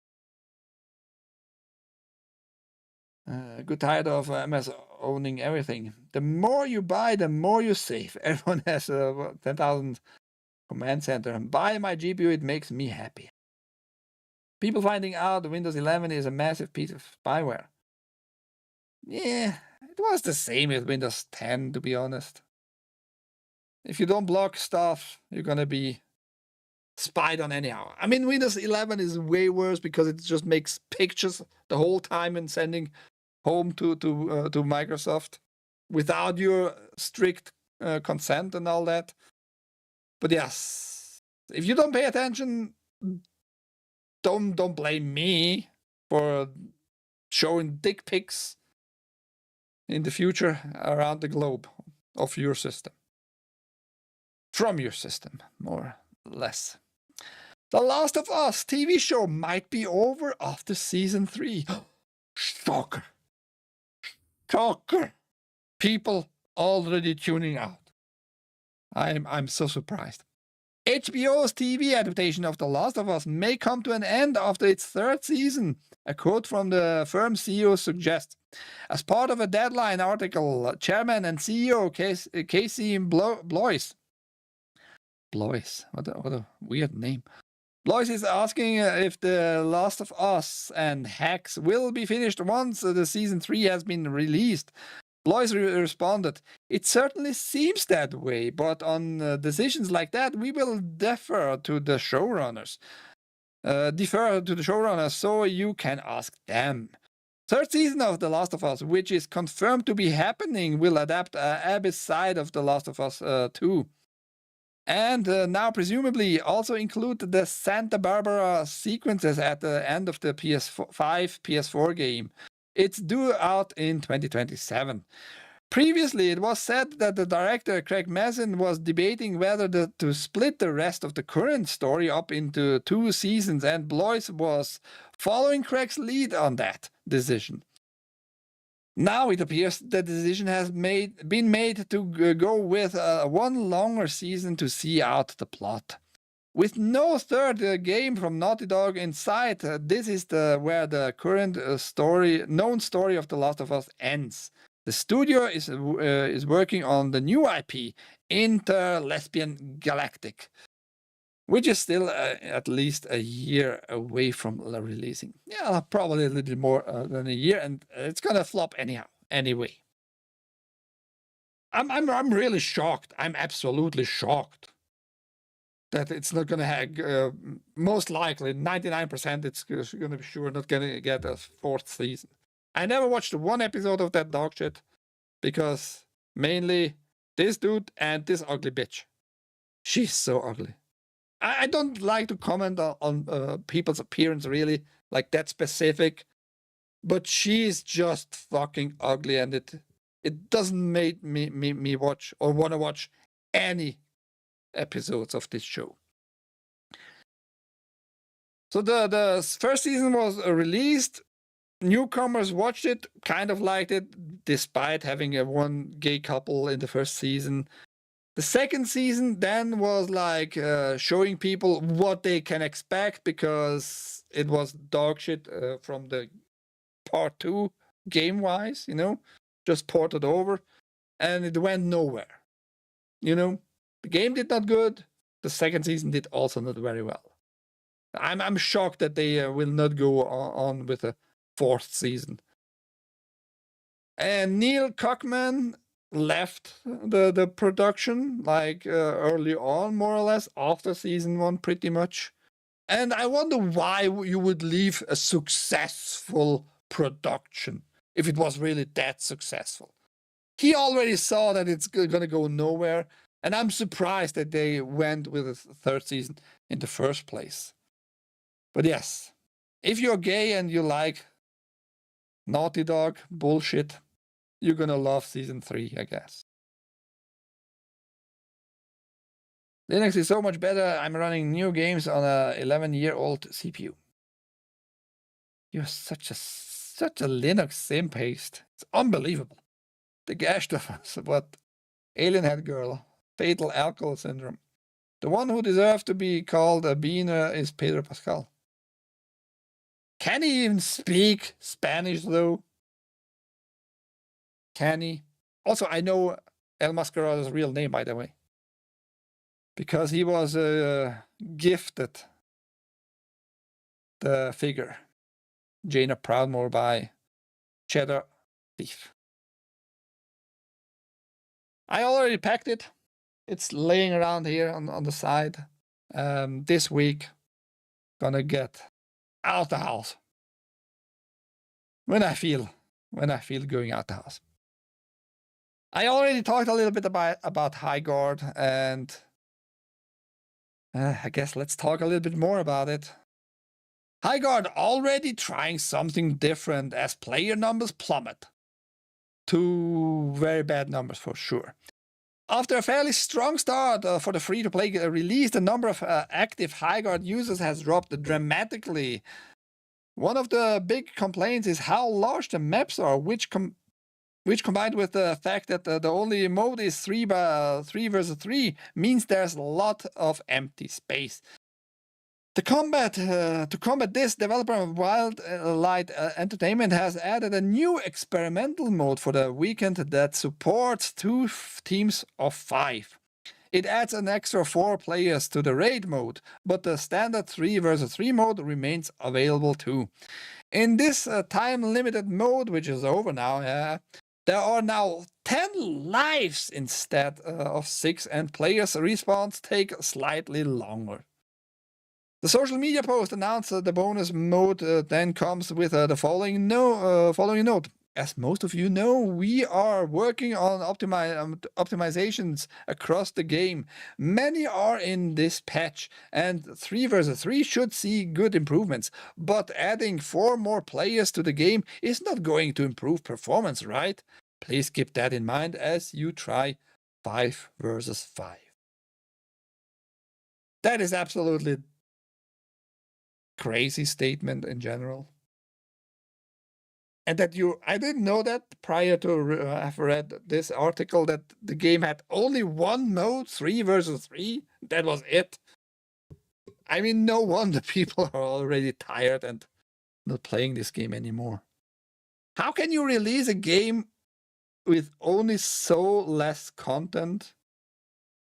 I don't know how many maps they have, but still, if you have always only 3 versus 3 and that's the only thing you have, and you're wondering why you're not doing that well, really? Yes, that's just a screenshot by this platform. And it's staying there. It stays even lower. It stays even lower, actually. Like, all the time now, below 10,000 players. Which is abysmal. I hope it's going to go better for them, because I don't wish companies bad business in general. I don't see anything like woke so far from this game out there. But yes, you were shown on the game show, the Game Award show, and that's what you deliver. Sad. Improvements, and they have troubles when it's more than 3 versus 3, just performance-wise. Not a good look on you, man. I guess gonna dox us all. Not intentionally. I might dox unintentionally some people. When I do that, though, use some content you don't see anymore, because I mentioned Dear Sarge's name now twice in the past. It's not a big deal. I know that it's not really a big deal, because if you are a little bit smarter than above room temperature, you would find out about his name in general. But still, if something slips out, I'm gonna have my own consequences. I'm not gonna dox you intentionally. Shut up, bitch. Better not dox me, fool. Well, you have to be nice to me now, El Mascarado. Good guy, Cheddar Steve. I'm not sure about that. Cheddar Steve knows he's not a good guy. That's why he didn't want to give me his name and address. Unbearable. Let's just get high as fuck. No. High guard. I'm not gonna guard anybody that high. Yeah, Pedro Pascal speaks Spanish. Trump should revoke his citizenship. I don't think that's how citizenship really works. Once you have it, you should not be able to being revoked of your citizenship. Otherwise, it makes it meaningless at all, in general. At least there are no cheaters. I mean, when nobody plays, yes, you also don't have any cheaters. I agree, Godzilla. Big deal. Never heard of this game until now. Is this just a MOBA, like a League of Losers? It's just a regular 3 versus 3. And I guess in the 3 versus 3, they have also captured the flag-ish stuff. But in the end, it's going to be just a shooter game. Like I don't know. Nobody needed it. Like I said, it looks very generic. Nothing new, nothing special. A little bit more special might be because it's in a more fantasy-looking environment, meaning riding horses and armor with bling bling, gold, and more like a warrior in that sense, with melee weapon more and magic instead of pew pew only. It's whatever. They're gonna be very sad in I would say 2 months when their numbers are gonna be like below 3,000 concurrent player all the time, or even lower. I don't expect this high guard game is gonna be a major hit anytime soon, at least. Not a big deal to Sarge, I know. It's like from my conscious itself. When I mess up, I'm gonna own my mess up. You know, very simple. It's just another vapid battle royale. It's not even like that battle royale-ish. It's 3 versus 3 is not battle royale. It's, like I said, very generic co-op game. Blackmail. Yeah, we need to blackmail El Mascarada from now on. I mean, we all know where he lives, in which state, but I know which street he lives. I should check out on Google Maps and see if we might spot a good neighborhood, really. Mrs. Archer or blackmail. Then he posted the candle. Oh wait, that isn't Silvercock. You made yourself kind of a Silvercock right there. Speaking of him, because you mentioned him, I didn't mention him. I had to put out a statement, an apology to him on X because of a small clip. Shall we play that small clip? That's what differs this show from any other show. Scorched earth, I don't care. Fuck everybody who is pretentious bitch. Can I put it just here? We can. It's a small clip, but you need to see and hear it. But there were other changes made because the people were embarrassed by the name given their community generations ago. For example, in 1913, the people of Cuckold's Cove, Trinity Bay, changed the name to Dunfield. They were embarrassed because the word cuckold refers to a man who is deceived by his wife. But there were... The important part was at the very end. Deceived by the wife. So I had to put out an apology to Silvercock. And that his adult male sims are so sensitive when he's gonna be called cock. He was not deceived by his wife. His wife just does it professionally, and he is the cameraman. That's not being deceived. That is actively being worked on that profession. So weirdos. That's how it is. Who is Silvercock's wife? Just search brainless on Rumble if you really want to see her. Not naked. If you want to see her naked, I'm gonna forward the links to you too. He wants to see those videos too. Just like El Mascarado. El Mascarado probably jerked off on Silvercock's wife. Huh, El Mascarado, did you? Fucking weirdo. An OLED PlayStation portal is apparently on the way. Wait, did I miss? No, we're good. It's been well documented that the PlayStation Portal has been a success for PlayStation, and it looks like a new version is set to be released this year.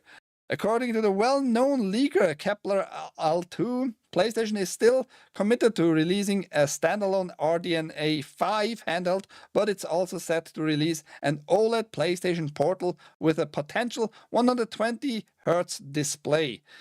Posting on NeoGAF, Kepler Al2 said, yeah, seems to be a success. They are even doing another version this year, OLED version. In terms of when we expect to see it, it is unclear. But given PlayStation were the first major brand to use OLED in its handheld, Vita means live. The PS Vita, never had that one, but I mean, it was a nice looking little piece of technology. No doubt this makes total sense. I'm up for that. Price, I'm not super fond of it, but given that they are doing like more and more streaming on the PlayStation platform in general too, the PlayStation Portal is a major money maker for Sony, for absolutely sure. And they are trying to make it like without being connected only to your machine, by the way. If you have PlayStation subscription with streaming on the subscription, you will not need in the future your console being running and streaming from your console, which is a big deal. It's a big deal, and it's gonna probably piss off Microsoft a little bit more, especially when they do it all right. Don't king shame. I'm not shaming. You can jerk off on whatever you want, as long as you're happy with it and don't hurt anybody. I remember when man used to hunt. Told me you send him porno links, Mascarado. No, I send him evidence about the claim because El Mascarado didn't believe it.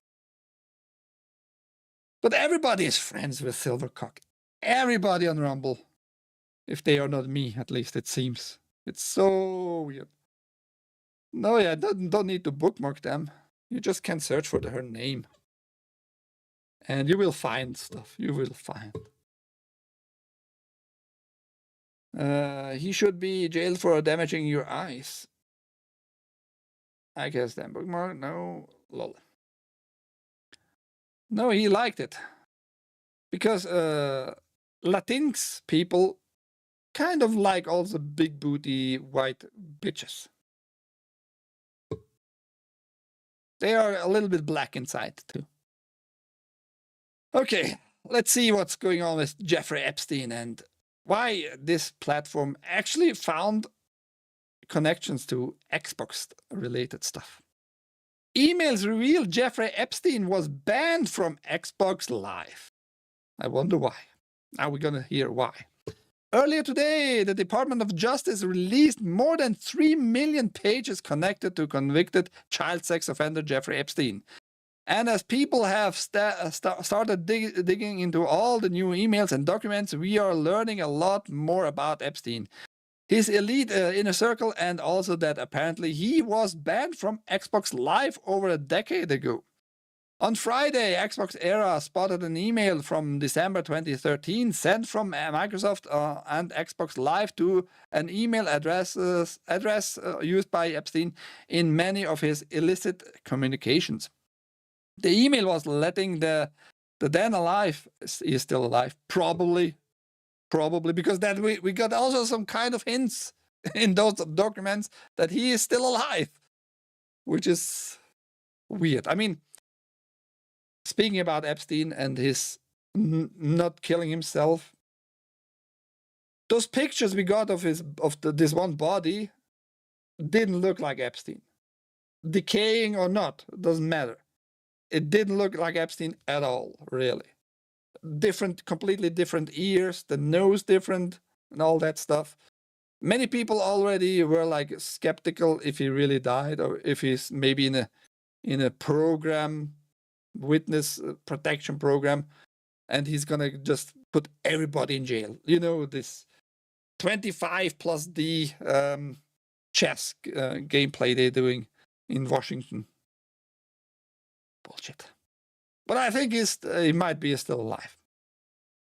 Mogul and convicted rapist known that his Xbox account had been banned permanently due to harassment, threats, and or abuse of other players. That might make you think that Epstein was using his Xbox Live account to do some heinous shit, but a follow-up email from Xbox a few hours later explains exactly why he was banned.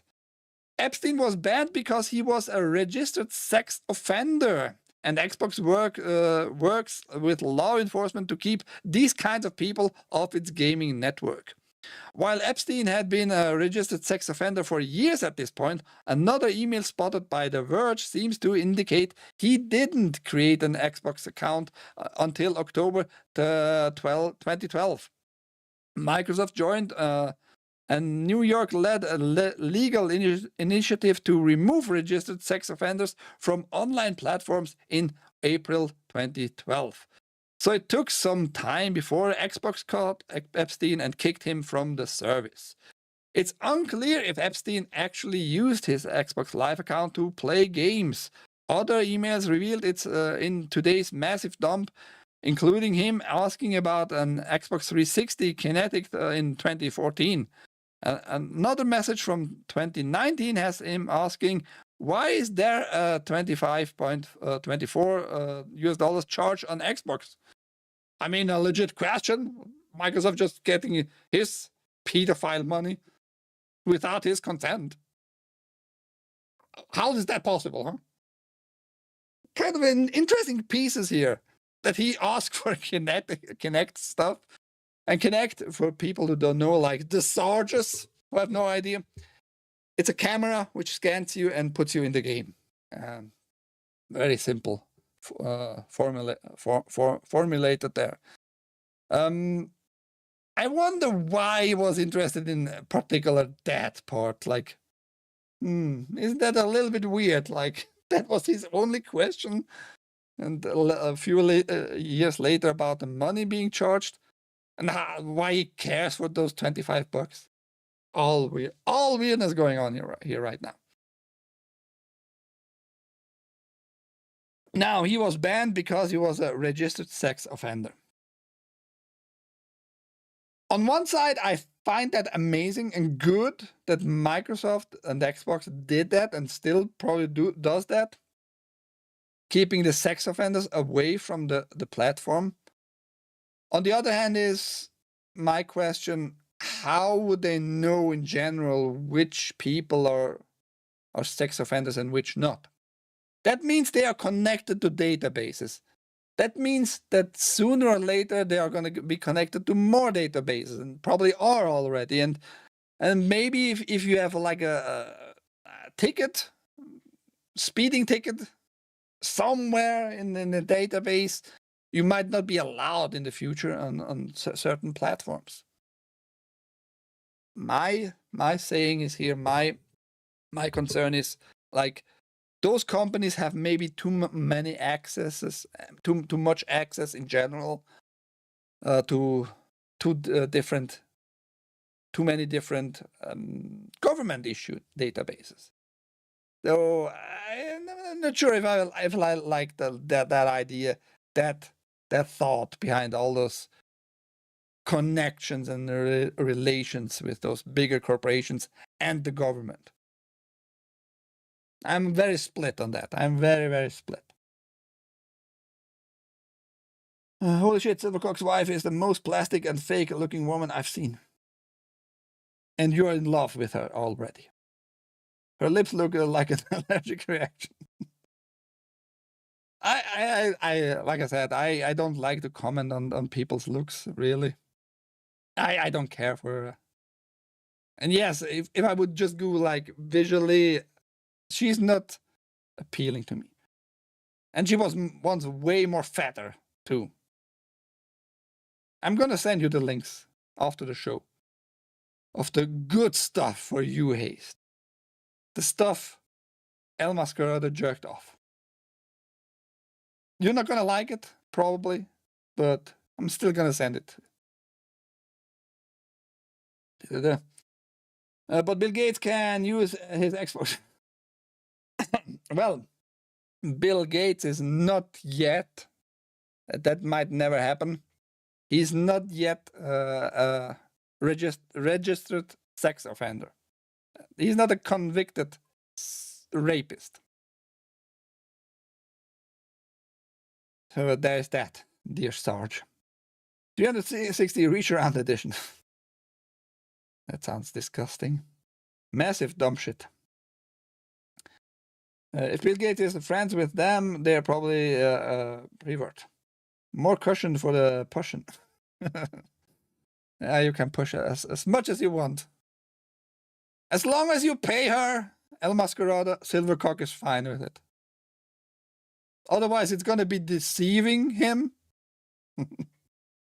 He's not going to make any dollars, and that's when he becomes a cock, and he's no cock, man.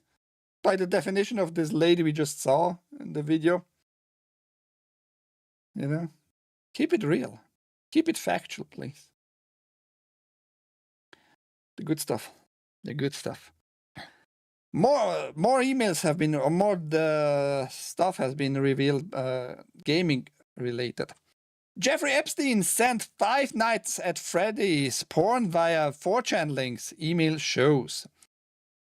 On May 4, 2017, Epstein sent a message to Karina Shuliak, his last known girlfriend, that simply contained a link to an animated GIF uploaded to 4chan that featured multiple characters from Five Nights at whatever the Freddy game there, engaging in sexual activities.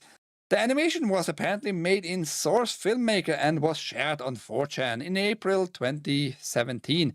Epstein simply commented, "Amazing animations," in the subject line of the email. Yeah. I mean, we already knew he was a pervert and a fucking pedophile, but that we have so much detail on this dude, and still nothing happens. Still nobody in fucking prison. It's amazing to me. It's fucking amazing to me. Isn't that crazy? Isn't that fucking crazy?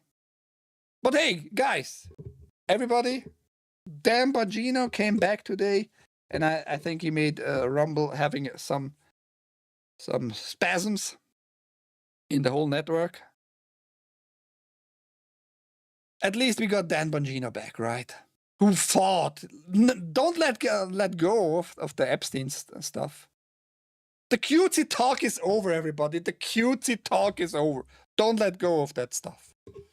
He gets into the position where he could change stuff, where he could go after people, show that he does something.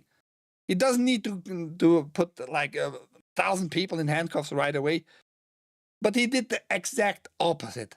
Nothing was in the files. He has seen everything. He has seen all those 10,000 of hours of blackmail videos and audio files and millions of documents and emails, and he has analyzed all of that. He has seen nothing that shows him anything was done malicious in that sense. He can't put anybody in handcuffs. He has seen it, and Epstein absolutely 100% killed himself. Fuck you, Dan, indeed. Fuck you, Dan. Fuck you, Dan, indeed. He is absolutely part of the problem. And that he has still this fan base, which you saw today on Rumble. 200,000 people watching him live. Him having like his stupid little tantrums in that sense. Blaming like everybody else who doesn't go along. going off the Candice Owens. I mean, I sometimes watch Candice Owens because she's, in my regard, kind of sort of funny, and she actually shows what's wrong with certain other people's, you know. So he goes after her for whatever reason, but not after those people in all those emails and all those documents and all those lists. Fuck you, Dan. Absolutely piece of shit. Absolutely lying piece of shit. Keep that in mind. Because if he lies to me on a stream, that means he lied to everybody. Very simple. It's not a difficult concept to grasp. That if he lies to me and I see him and he doesn't talk to me directly, that means he lies to all of us. It's actually super, super simple. But I guess some fans, you can't whatever, man. It's all fucked up. All fucked up. Being a porn actor, I 5 fists on Freddy's for you, Godzilla. If it's on film, she's an actress. Yeah. I mean, prostitution is not a thing in the US. But if you record it, it's not prostitution. It's acting. Very simple concept to grasp too. He's a bag of hot air. Fuck you, Dan. For real. He was always a windbag and always will be. Fucking poser. Sarge doesn't like him, but Sarge, it's not because he's a poser he doesn't like him that much. It's because Sarge was so into, what was the name of the platform? He didn't defend and just bow down. I forgot. P. The social media platform. Parlor, yes. Parlor always sound a little bit gay to me though. Too close to Grindr, Parlor. Okay, Twitter, also gay. Viva Las Vegas. How could anybody believe anything that comes out of his mouth after that? I don't know. It's wild to me that people are still his fans and dropping honeys. By the way, a lot of money is being dropped on his last stream to support this poor Dan. Dan Bongino is so poor. This business is going so bad. He has not millions of dollars in stocks of Rumble shares, right? Oh, the poor Dan Bongino. Fuck you, Dan. It's all fucking theater, all bullshit, everything. And I'm hesitant right now, even of Messi, in the government, because he's in the government, he's part of the government, and government always, for me, bullshit. But so far, he seems to work really for his constituents, right? He seems to work for the people so far. Might be only an act, who the fuck knows, but I hope he is doing a good job. And if he's gonna be dead or dies in a car accident in the next 6 months, we know what's going on. We absolutely know. Or should at least know. A lot of people left his fan base. 200,000 viewers, according to Rumble numbers at least. And the chat moved very fast. Nobody could read that nonsense. Also, I was banned from his chat at one point. I think because I put a comment in on the one of his short videos of him coming back. I was blocked by Dan Bongino too. That was a meme the last 2 weeks on Twitter, at least on X. Blocked by Dan Bongino. I'm blocked by Dan Bongino too on Rumble. And on Bongino Report, because I called them out like snowflakes and echo chamber. Instantly banned. It's crazy. That's how much they think about freedom of speech and getting in talks and being factual and all that nonsense. Fuck those people. Fuck those people. Candice is more reputable than Bongino. So far, yes. I agree. He saw too much and couldn't handle it. He didn't saw shit. He was probably shown by maybe the CIA some pictures of him and other people he loves, and maybe something could happen to those people, you know, something like that. But then again, like, why are you bitching around before you go into this position of power? Like, you being the tough boy, and you're going to expose the deep state, and you're going to be the swamp draining guy too, and blah, blah, blah. Nothing happens. The opposite. Whatever, man. Bro, prostitution is a thing here in the US. Yeah, I mean, a thing in the sense of it's happening, of course. There will be always prostitution everywhere on this planet, but not legally, El Mascarado. Beside Las Vegas. But they are very strict, and even in Las Vegas, right? Look at Las Vegas, Figueira Street. No, I will not. See woman wearing dental floss and stilettos walking the street. Oh, there are hookers all over, just not legal. Yeah, that's what I meant. Outside Las Vegas. Blocked by Bongino? Yes. I got a Bongino block. Kim Iverson blocked me. Yeah, I mean, those people the same. As long as you don't like... I have just my policy. I block people when they connect me with pedophilia in any regard, in any capacity. You are my enemy at this day, at least.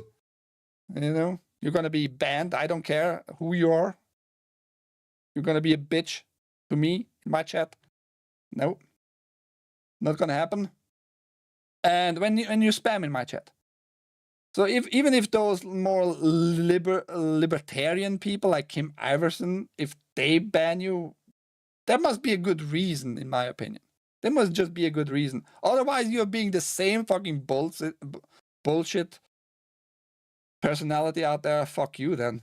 So fuck Kim Iverson then, maybe. What did you say? What did you say? Brings out guests who spew or whatever, and there's no fact checking.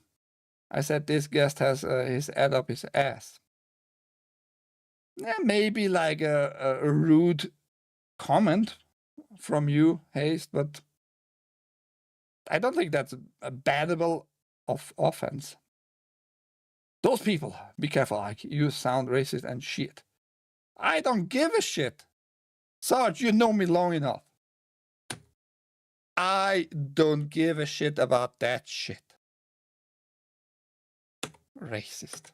You can call me racist all day long. I don't give a shit.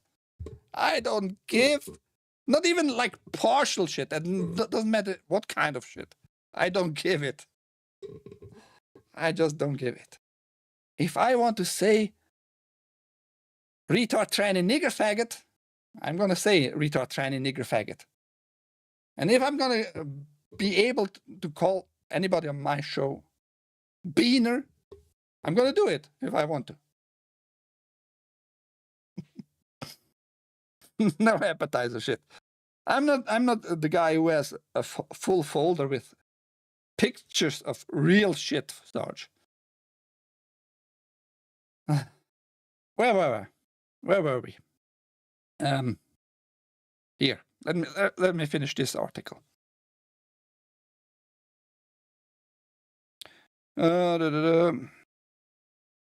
This 2017 email, as well as others from Epstein files, purporting to show him sending FNAF porn he found online to Shuliak, spread across social media as part of the college image, which you can see in the article down below. Just follow the links to see that stuff. Many assumed it was a joke, but Kotaku and others online have been able to verify that the 2017 email did include a link to this NS not safe for work 4chan GIF post. Discovering that Epstein looked at and shared porn based on the horror game Five Nights at Freddy's is far from the worst piece of information to come out of the Epstein emails. Well, no shit. No shit. But it is a strange piece of information I didn't know before, and now I do. I can't stop thinking about him, writing amazing animations in the subject line as he emailed the link to his girlfriend. We live in a weird, horrible timeline, huh? I guess we actually do. I guess we actually do.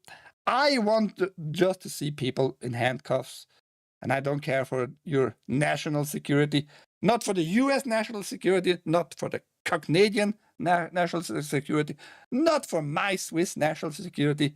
If the national security is dependent on pedophilia, that nation has to fucking burn. My nation has to burn if my nation is dependent on national security of Switzerland, depending on pedophilia. The nation has fucking to burn. What timeline are we in, man, that we defend pedophilia and pretend that like it's going to be a national security issue if you put child fuckers in prison? Are those people even listening to themselves? And yes, we got that excuse very, very often the last, I would say, like 3-4 years now. Very, very often. And those are not all the Epstein files, by the way. It's a big batch, but it's not all of the files. Like I said, there are so many videos, so many audio files. I remember in 2019 was when they got like bags full of material, like bags full. FBI just in bags, trash bags, bringing out all kinds of CDs, DVDs, material, tapes, and all that in bags, man, in bags. Materials, it's fucking insane. Something is wrong with our societies. Something is super wrong. Because they are in every country. Yes, that's what I mean. Every damn country. Every damn one.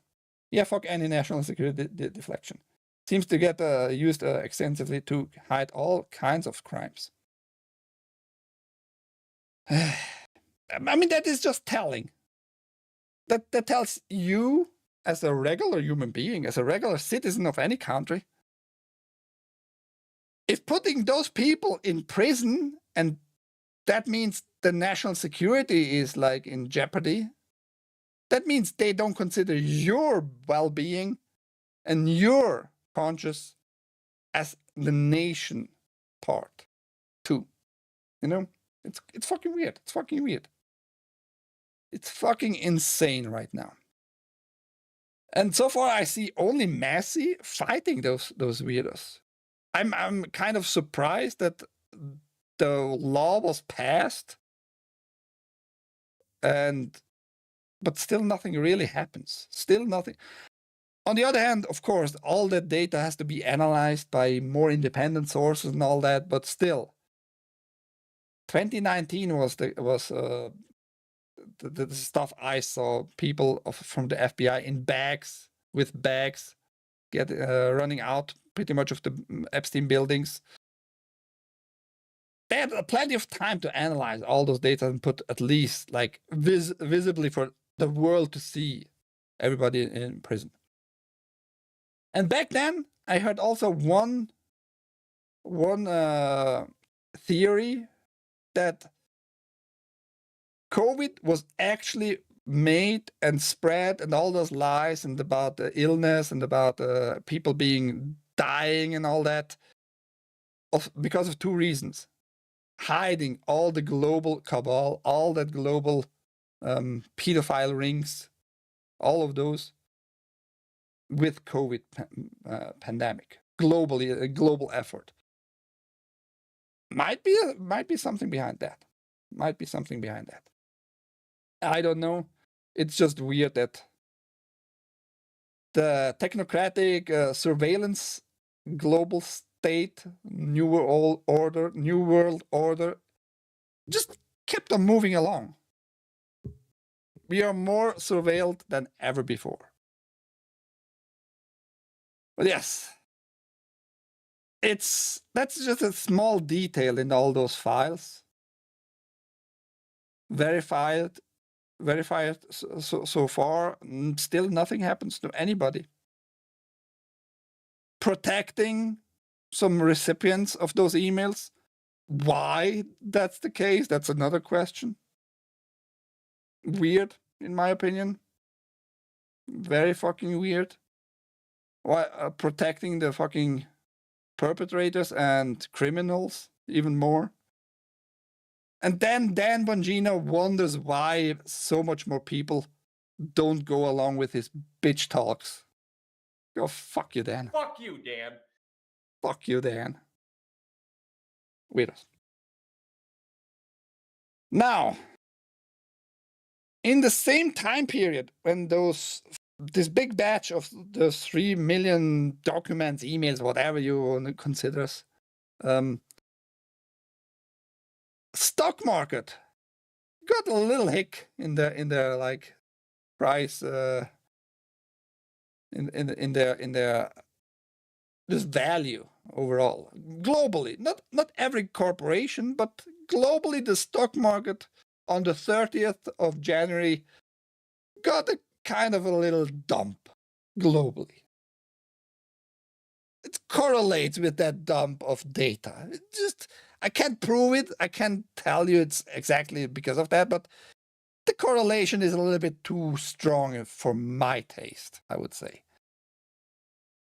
But some game journalists think it's because of Genie and Google. Weirdos. Which movie is great? Yeah, forgetting. The world is run by psychopaths. Dr. Strangelove is basically a documentary. Yeah, fluoride in the water in the 60s in the movie told by Kubrick. Very foretelling. Yes, finally saw that movie 2 or 3 months ago. It's an okay movie. It's not a super great movie. It's an okay movie. Kubrick had to move to England after that film. Really? Because of that?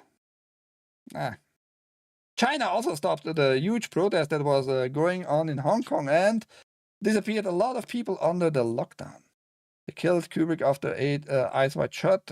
He was basically trying to expose that they forced his daughter into this cult and at young age. Problem is, we can't verify any of those information.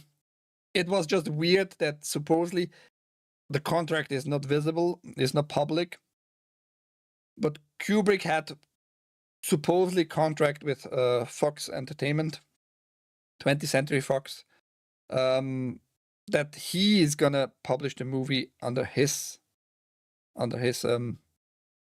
director's cut, like supervision overall. Only his edit has to be published. And supposedly, just before the movie was released, I mean, that is like a fact. Before the movie was released, he just shortly died before the movie release, which is not a weird time frame for sure. And supposedly because that contract didn't need to be fulfilled anymore, I guess, they could cut those 20, 25 minutes, whatever, which exposed a lot of that nonsense in Holly Peterwood. Who knows? We can't verify that anymore. We can't ask him, unfortunately. And we don't have those contracts in public sight. Dear Sergeant Godzilla, you guys should watch A Clockwork Shining, Kubrick's Odyssey 3, if you haven't seen it on Tubi. A good chunk was removed from what I understand. Yeah, that's what I said, 20 minutes. But that's just rumors. We can't verify and fact check that. And if that's true, they didn't like saved that material. I'm pretty sure they deleted any traces. Otherwise, yeah, whatever. Anyhow, so we had a big dump of data, of files and all that, and at the same time period, Google released to the public, to everybody, their new project Genie 3, which can create game worlds. You put it in a prompt. I don't know, a big black candle to walk in the dark woods or in the white woods or whatever woods, right? And I want to jump around, and it should snow in the background, and just a regular prompts, right? And Google Genie can do that now. And according to Vicky Blake here, it's because of that the corporation got less valued on the stock market. Gaming companies saw share price plummet this week after Google rolled out Project Genie 3, an AI tool that lets users generate virtual worlds in 60 seconds bursts from the text prompts.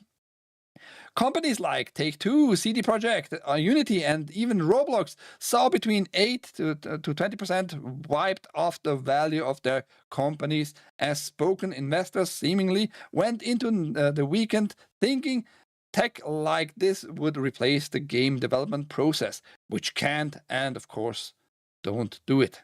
Yeah. As Bloomberg's Jason Schreier wrote on Bluesky, gaming stocks are dropping today after Google's rollout of Project Genie and an AI tool that lets users create and explore virtual worlds for 60 seconds. This is the result of a market that does not understand how video games are made. To be clear, this is not the referendum on the quality of AI content, he added. Markets are spooked because they believe tools like Project Genie will allow anyone to generate a video game.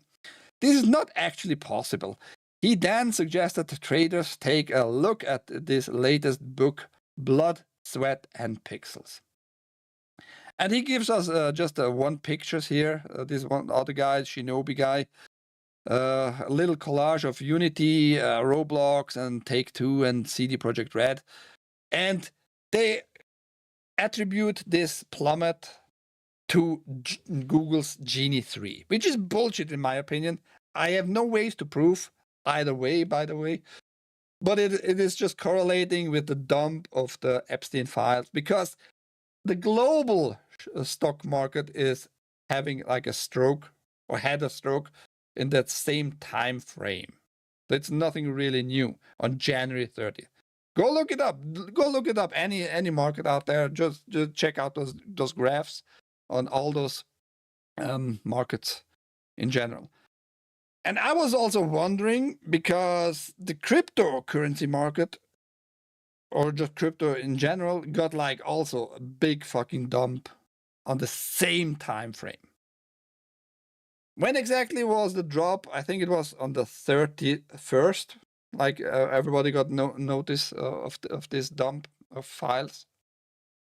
But I'm pretty sure, because corruption in Washington D.C. and in all global bigger markets, insider information move from person to person, and those elites talking to each other, they probably got notice like before the dump of the data was happening, just doing some Pelosi stuff, insider trading pretty much.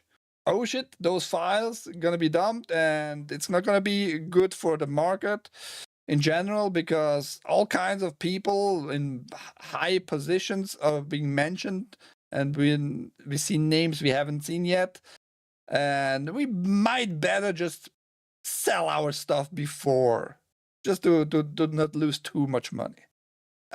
I'm pretty sure that's how it happened really, and it's just reacted the whole global market. So that the gaming journalists here try to attribute it and contribute it with Genie 3 here is a little bit lame.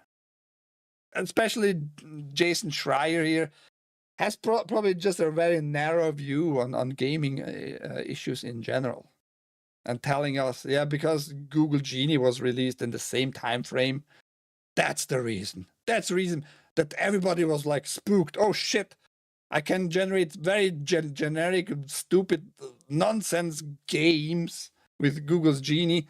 That's gonna make every gaming obsolete from now on.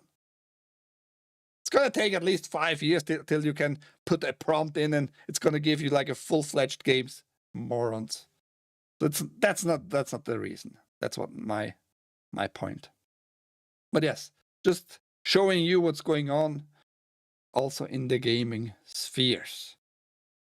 Why do I have a Google link here? Fuck off, Google. Now somebody who tries to survive very, very hard.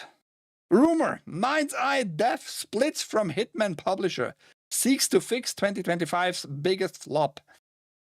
We honestly didn't think that we'd still be writing about Mind's Eye here in 2026, but apparently the drama surrounding one of last year's most prominent flops simply never ends.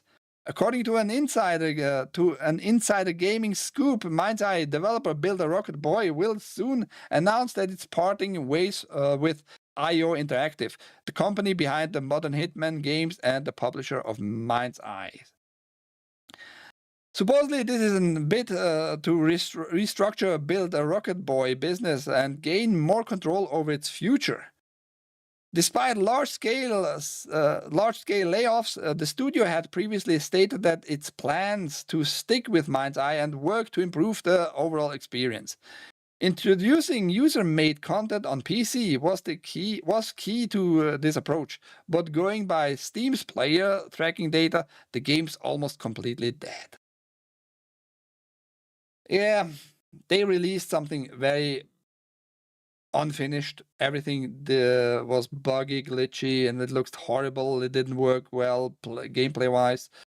I think the best part was probably the audio that worked. Other than that, this game did very, very bad. And it was not even woke, despite having El Mascarado's cousin here, another Latinx, being the main character here. But it was so unfinished, it was so buggy, people had just no interest in it. Which is a shame. I don't wish them to have such a bad experience with the first game release.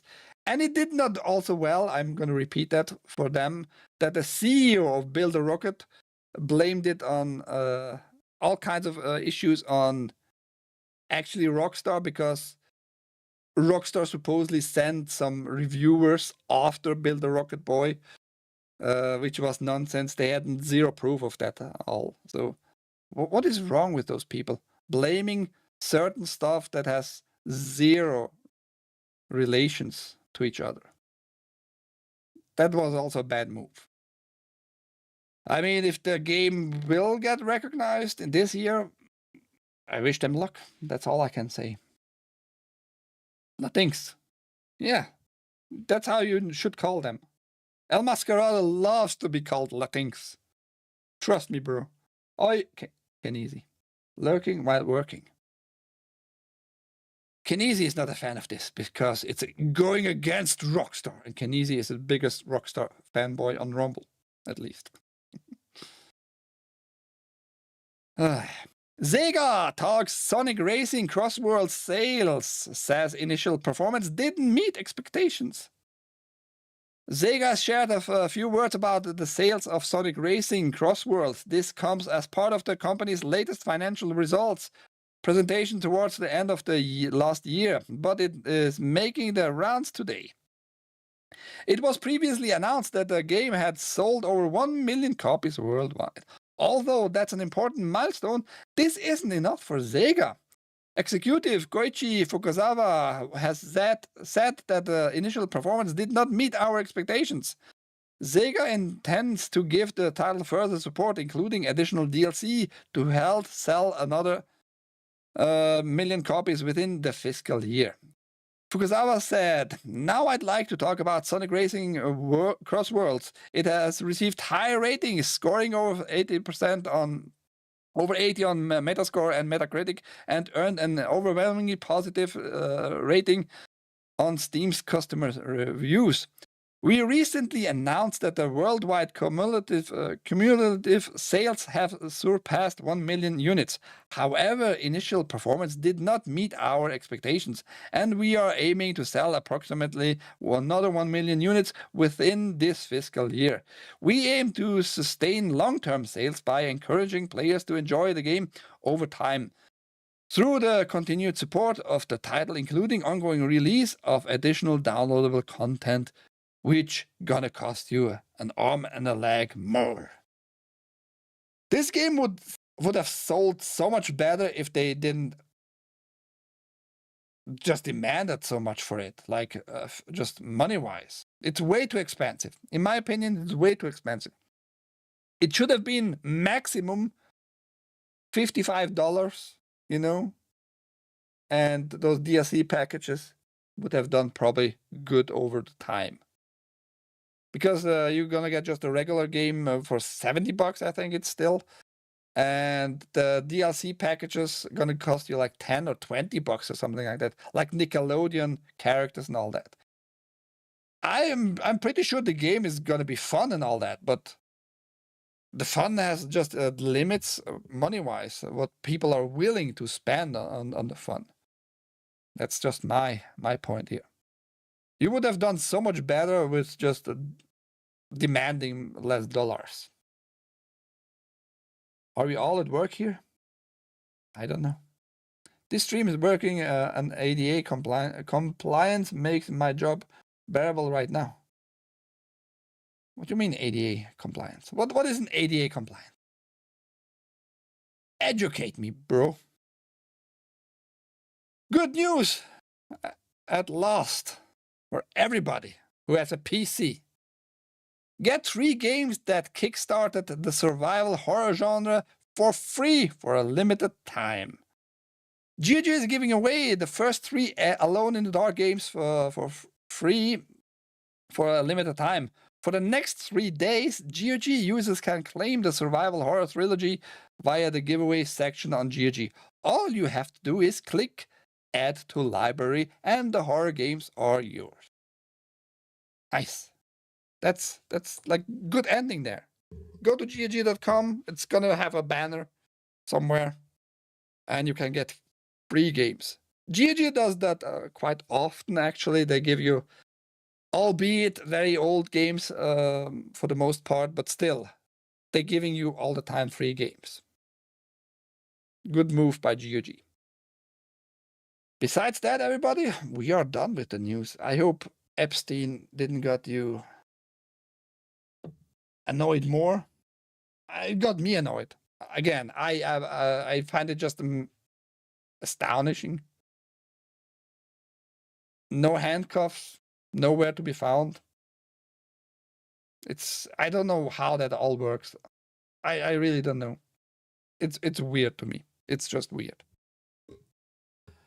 At least Jeffrey Epstein was not allowed as a registered sex offender and rapist to be on Xbox Live. Something good. But that was like 12 years ago. 12 years ago. I hope you have a great rest of your day, whatever time it might be at your place. Morning, evening, afternoon, night. It's very night here. We're gonna see us again, maybe on Wednesday. Depends on if I am in the mood to collect news articles. Otherwise, we're gonna start Final Fantasy VIII with some mods, just visual, a little bit refresh stuff. Final Fantasy VIII with voice mod too, like the original Final Fantasy VIII, pretty much though. And I don't remember a lot, like gameplay wise, really. I don't remember the characters that much. Squall Lionheart is the main character, right? Other than that, you need to bring down the evil sorcerer at the end. Besides that, it's gonna be exploring a lot again. Thank you, everybody. Take care. Till next time. Bye-bye.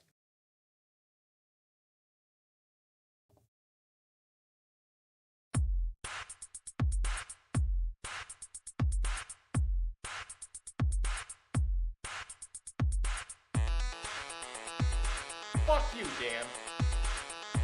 Fuck you, Dan.